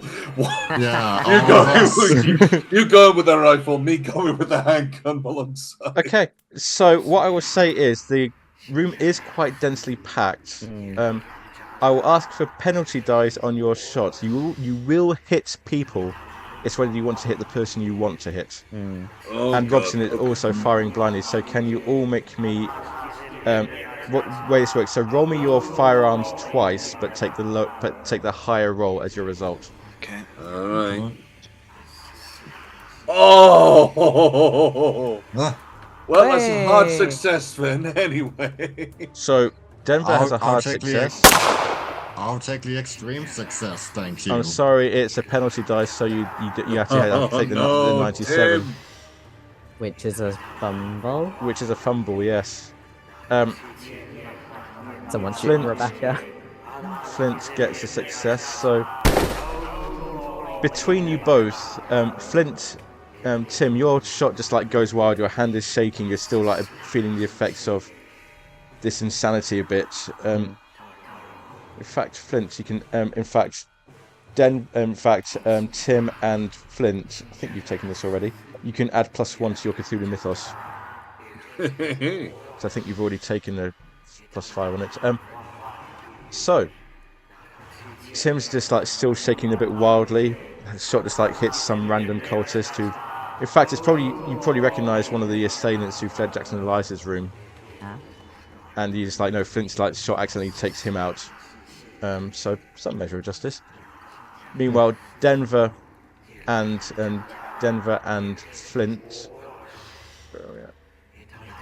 Denver and Flint, you both hit Undari and probably some of the cultists near him as well.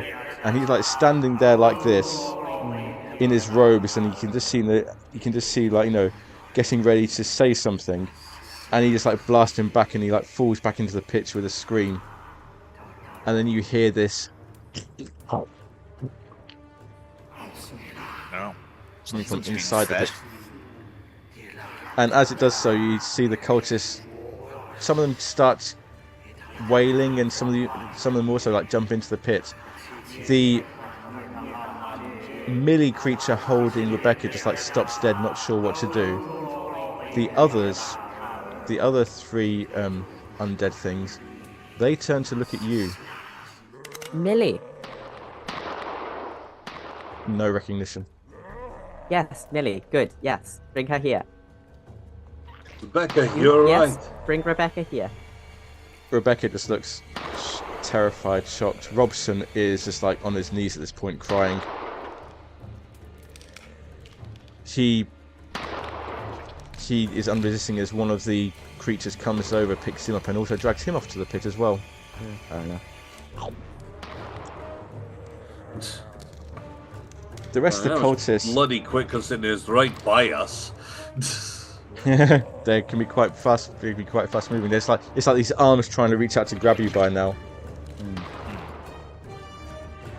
I mean, anyone who yeah. gets too close, I'm shooting. I was going to say, as they start running towards us, especially for the sake of considering that he was still with us.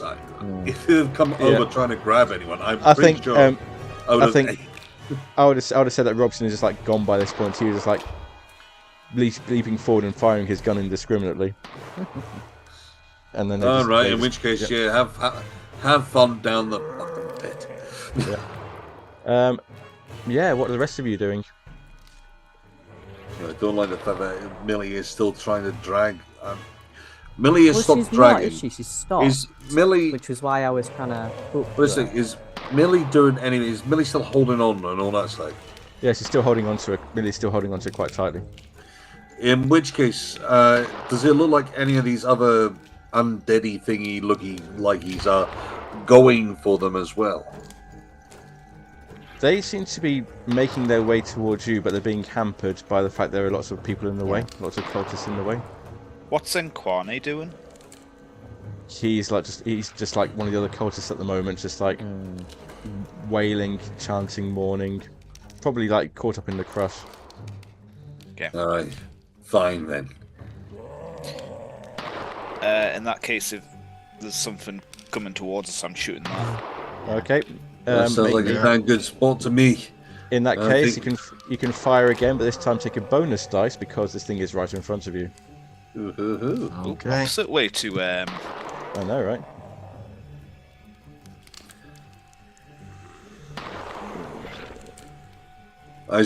Are we all aiming at this one? Or personally, when it comes down to it, if you're aiming at that one, I think I'd be trying to aim for a different target. I'll aim to the one that's closest to us. Because here's the thing, you two shooting for the one. same. I mean, let's face it, Tim. It makes a lot of sense for you to go for the one right in front of you. I think I'm going to aim for a different one because if you two are focusing on that one, I think I'm going to give it to you. I'm going to aim at a different one, which is trying to grab anybody else. I don't want to. I want the one which is closer to the hole because I don't want them throwing more people in. Okay. Well, I'll start with Flint then. Flint, you see the one coming towards you. You shoot it, and your elephant gun pretty much does what it's designed to do. It just like takes off his arm at the shoulder, and he falls to the floor. But it is still, you can see it's still moving. It kind of reminds you of the of an incident that happened in Peru. It's like still moving, but it's lost its arm. I'm gonna need to reload. Tim, you fire. You hit another one. True, you see it hit the shoulder, but it doesn't seem to do any damage whatsoever. The thing just keeps on coming. Denver. Right, let's go for a shot. Oh, bonus. No. I did say bonus on this one. So I can roll it again. Sorry. Yep, we'll call that 33. So that's a hard success. Yep. So roll me your D10, I believe it is. Yeah, D10. D10, got it. Yep. 8. Okay. Again, you managed to shoot which one are you aiming at? I should say this. Are you aiming at the same one that Flint was aiming at? I'm aiming for this one over here, which is because I want to stop them trying to throw people into the hole. Okay. Once again, you take its, you hit it, manage to hit it in the leg and take its leg off at the knee, and it just like. In fact, I'm going to say with that, it also topples into the hole as well, and you hear more crunchy stuff coming from down there. I think whilst these guys have been shooting, I'm going to try and kind of duck under and go and just try and like grab Rebecca and just give We'll her cover you. Okay, I'm going to ask try and you. pull her towards the exit. I'm going to ask you for a fighting brawl. This will be a maneuver to try and wrest her away from the creature that was Millie. So a fighting brawl, please, for that. It's a success. Listen, you don't grow up extremely gay in Berlin and not learn how to throw a gun. Well, maybe some part of Millie's personality still remained. Maybe you just happen to be stronger, but you do manage to pull Rebecca away from that creature's grip. And Rebecca, just like almost unresponsive, eyes just like wide, skin pale. But yeah, Rebecca is safe. Yeah, I just kind of pull her and sort of deposit her sort of at the top of the stairs and like, I was stay going to say, there. get her out of here. Get her out of here. I think by this point, Titus Aquan has probably been trampled to death by the other cultists. He's certainly not in no state to continue with this. That one's down. That one's down. And there's just like mass. The rest of the cultists are just like in a mass panic. They're all like don't quite know which way to go. Some of them just like jump into the pit anyway, just because they're either in a maddened state or trying to get away. I want to run in and try and grab Millie. I know that Millie has become unresponsive. I know that Millie was trying to drag them into the first place. But because they've become unresponsive, I have a feeling that there might be something there. Even if we had to tie up and give it some time to make it get back to the land of the living, who knows? You run in to grab Millie, and as you get close enough, you can see now there's looks like stitches around her neck. The body is definitely not the same body that you saw before. That you saw on her. It's a much taller, much heavily built. Looking at the face, it's just like pale, blood drained. Millie, what have they done to her? God. I was going to say, while that's happening, Flint's reloading. Okay. Tim, let's see. I think everybody's had a go at this point. So, is it fair to say that between you, I think you can probably take down this last undead creature in short order? I think that's probably a good shout, yeah. I think I drag Rebecca upstairs into the shop proper. The rest of the cultists either manage to flee whatever way they can, or in the trampled to or hit by stray shots from your weapons. The creature that was Millie, what do you want to do? Well, if everything else is gone still, I mean, I want to, first of all, hoping that this is a rather solid frame sticking over here. If I gave it a tug, does it feel like it can actually hold weight? That's the wheel for the Oh, right, well. sorry. All right. In which case, I want to get myself into a decent position, and presuming I have something that I could create a source of light with to drop down the hole. Okay. Is I'll anybody be else? back in a moment. Just gonna get a salad started. Okay. Right, yeah. As you're doing this, is anybody with you, or are you doing this by yourself? I'm presuming that this is while everyone else is sort of... Flint would just be kind of He'd be a bit further back, you know. Okay. Possibly going to ring. I've forgotten what our police contact's called. The good police contact is Lieutenant Poole. Yeah, I'm gonna Lieutenant Matt Poole. Yeah. The other side of things, give that him a ring. I'm tempted to say, look, do we have a rope or something? I'd just say, look, if I look like I'm about to drop myself in there, pull me back. Okay. And say that, well, if you've run ahead already, Flint, and probably aiming that one for Tim or whoever. Okay. That has caught my curiosity, and not in a good way. Not in a good way at all. Okay. You get to the edge of the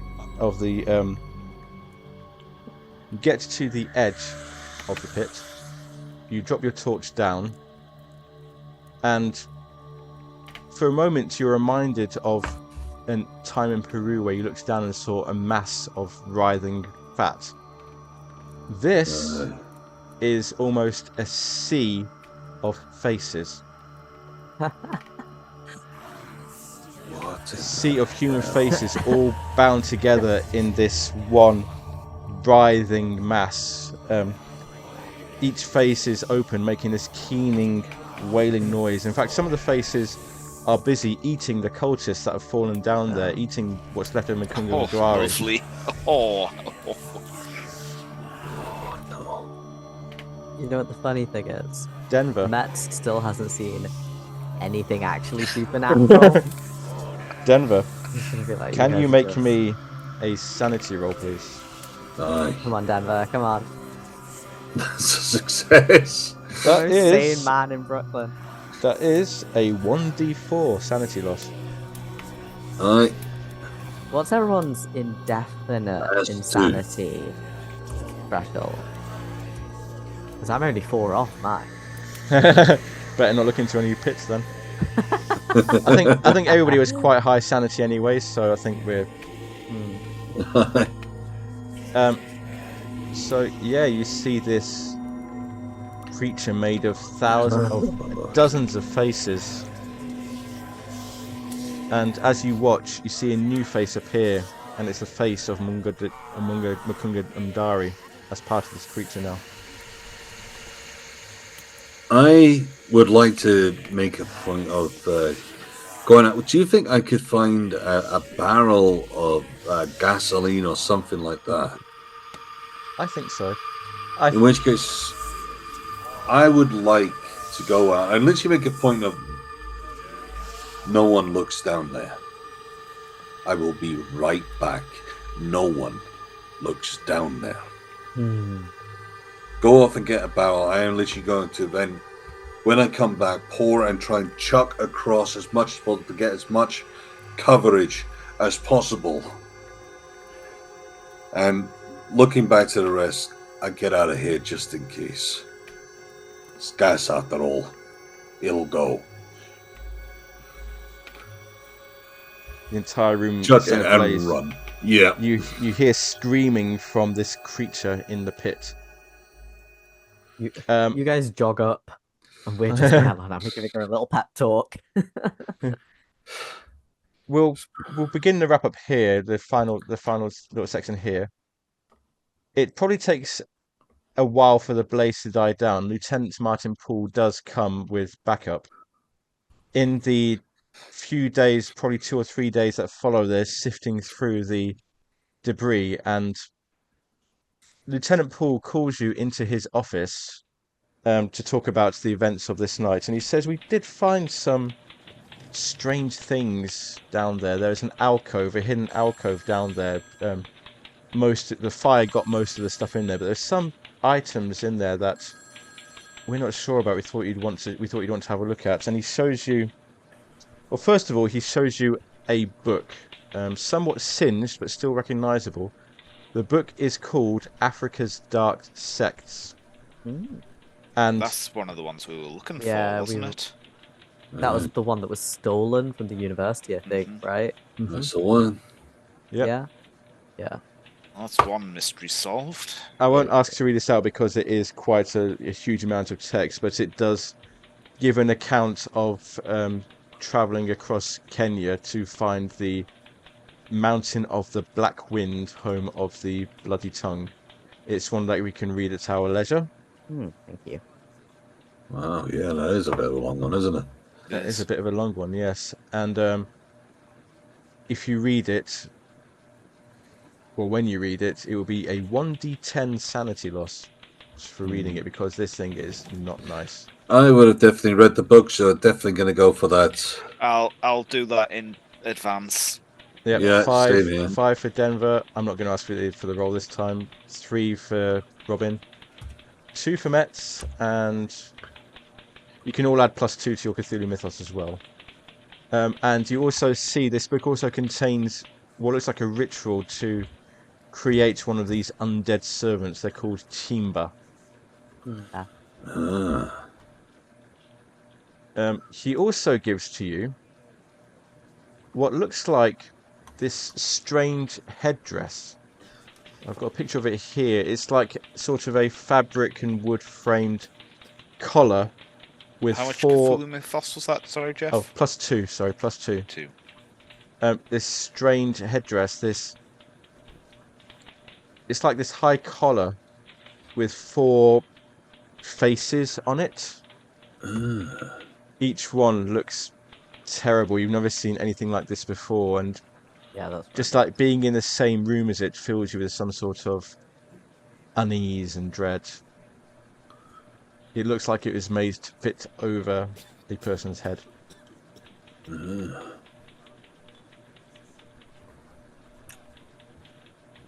He also shows you, Lieutenant Paul, a box, a wooden box, probably about a foot across, foot wide, foot high, hinged in the middle.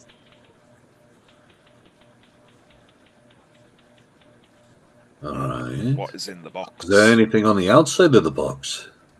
Not really, it's just like a plain wooden box. Waiting for Denver to Alright. In which case, there. Let's open it up. Inside, rather surprisingly, is a clock. A elaborately designed, intricately designed clock. You look at the time on the clock, and the time seems wrong. The minute hand is pointing to the correct time, but the hour hand is 5 hours fast. Could it be from another time zone? And that is all Martin Paul says. Martin Paul says that was all they were able to rescue from the fire. That evening, as you are in your hotel room, in your beds, you each find yourself standing in a city, and you're not quite sure where this city is. You know it's somewhere. Maybe it's New York. Maybe it's London. But you all find yourself standing in this city, and you look up above, and above you, you see an eclipse begin to happen. You see the moon start to pass over the sun. But as you're watching this, 3 little like beams of light, this horrible greenish purplish light, shoot out from somewhere on the earth, and they all converge in the center of this eclipse, and you realize it's not just an eclipse, It's an eye, some sort of eye, some sort of maw, and out of this maw pours this horrible, indescribable. Literally, you do not have the words to describe what you're seeing. These creatures pouring out of it towards the earth, swallowing up, engulfing the earth in this eternal darkness, eternal torment. And you wake with a start. You sit upright in your beds, your pulse is pounding, your heart is racing, your breathing is heavy. Sorry, that sounds familiar. Yeah. Tim, you look over, you hear a faint scratching noise from near your bed. You look over and it's the Sphinx, and you hear this like scratching noise coming from the Sphinx. You look at the Sphinx. There are more numbers on the base. Knowing the code as you do, I will tell you what this answer to this one is. The message reads, "The stars will soon be right." And that is where we end the New York chapter. Yeah, we That was survived. amazing. So, how was that for you? That was so good, Jeff. That was Yeah, that was brilliant. really good. Ah. Yeah, nice to see we're all still alive. If in somewhat different states of sanity. Can I just ask, had Denver failed his sanity check when he looked in the pit? How much would that have been? That That's was an angry question. I think that was a D. Let me just check that quickly. 20, That was a 20. 2d4 to fail. That was actually. If you had seen someone you recognised, it was an extra 1d4 on top of that. Oh, I like that. Yeah, like it was the extra D2 for Mhm. seeing someone you recognise. Yeah. So let's do our stars and wishes. Let's start with Kieran. Oh God. Star. I mean, it was all just really good. Honestly, I think finding hallucinogens when that's kind of my character's entire deal, and having to like tread that line between like genius and just wanting to do a bunch of drugs. I think that was fun. Wishes, I don't know. Sad that it's over. Robin. Stars having full party actually. And that Robson met a sticky end, although I was surprised that he wasn't in on the cult activities. I thought he was going to be honest. Wishes to see where it goes next, really. I know you said we're having a break, but I'm interested in see where it goes next. Ben. I had a few stars on this side of things when it came out. Seeing a lot with Mets and all that side of thing, but I think one of my favorite parts was the coffee shop, where effectively two characters being thrown out of their deaths and trying to work around it to try and sort of adjust themselves into this situation, which really doesn't afford them. Worked amazingly well. I've got to give a lot of credit over to you two, because that was just amazing to watch you try and figure out and make something work there. I'm just sad I missed that because I needed the loo. I mean, if anything, when it comes there for the sake of wishes, I want to see more of that side of thing. Literally being thrown out of the depths. I mean, it's always entertaining to be thrown into what you can do and sort of planning around, like when you can enter the last part. Yeah. But literally having those parts where, no, your character is not designed for this. And how are you going to figure your way around it? I love it. I absolutely love it. And I think the fact that Jeff is very much like a yes and. Oh, like, God, PM yes. really helps there. Which, yeah, it makes it it's like, so yeah, sure, much there's better. a fire escape because yeah, exactly. It's not fun if you get stuck in a door for 3 hours. No. And Brian.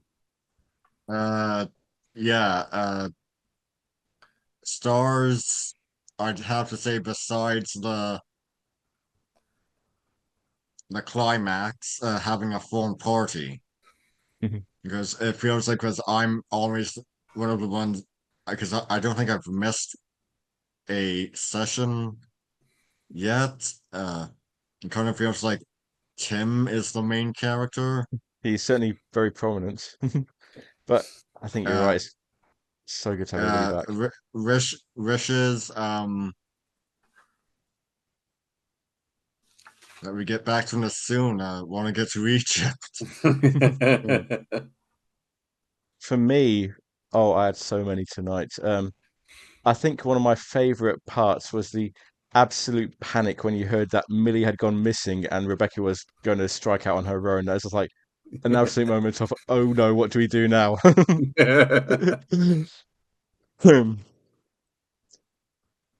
I also enjoyed the interactions with the Harlem Hellfighters. That's like, you're trying to like chibi them up into doing what they could to help. Wishes, I want to see where this goes next. There's a lot of choice now. It's actually from this chapter, it actually opens out into a kind of a sandbox, so you get to choose where you go next now, which we'll come back to at some point. But yeah, there's a lot of this part was, I say, not really railroady, but kind of like linear in the sense that you had to you go through this chapter, but now it like completely opens out into like an open world. Oh wow! So you get your choice of locations. You get to say where you want to go next. Let's go to Fiji. That's not on the list, I'm afraid. It should be now. Antarctica. I want to build a Mongolia. Listen, there's pyramids under Antarctica, and I can prove it. Have you read Beyond the Mountains of Madness? I have. Long time ago. No, actually. I'll just wrap up now by saying thank you all very much for watching. If you haven't done so already, please give us a follow on YouTube. It's a really great way to support us. It really helps. You'll be able to see replays. You'll be able to see this video. You'll be able to see all the videos of our campaign so far. If you want to go back to the start of the story, all the way back to Peru, then it's well worth it. These guys have done fantastic. The other campaigns you're running, Horror on the Orient Express, Tyranny of Dragons, Rime of the Frost Maiden, lots and lots of variety gaming as well. We have a Discord. You'll be able to find the links to the Discord in the descriptions beneath these videos. You find our website, finalbossfight.co.uk, which carries all of our links, all of our socials. And yeah, we will see you when we return. Thanks for watching, guys. Bye. Bye. Bye-bye.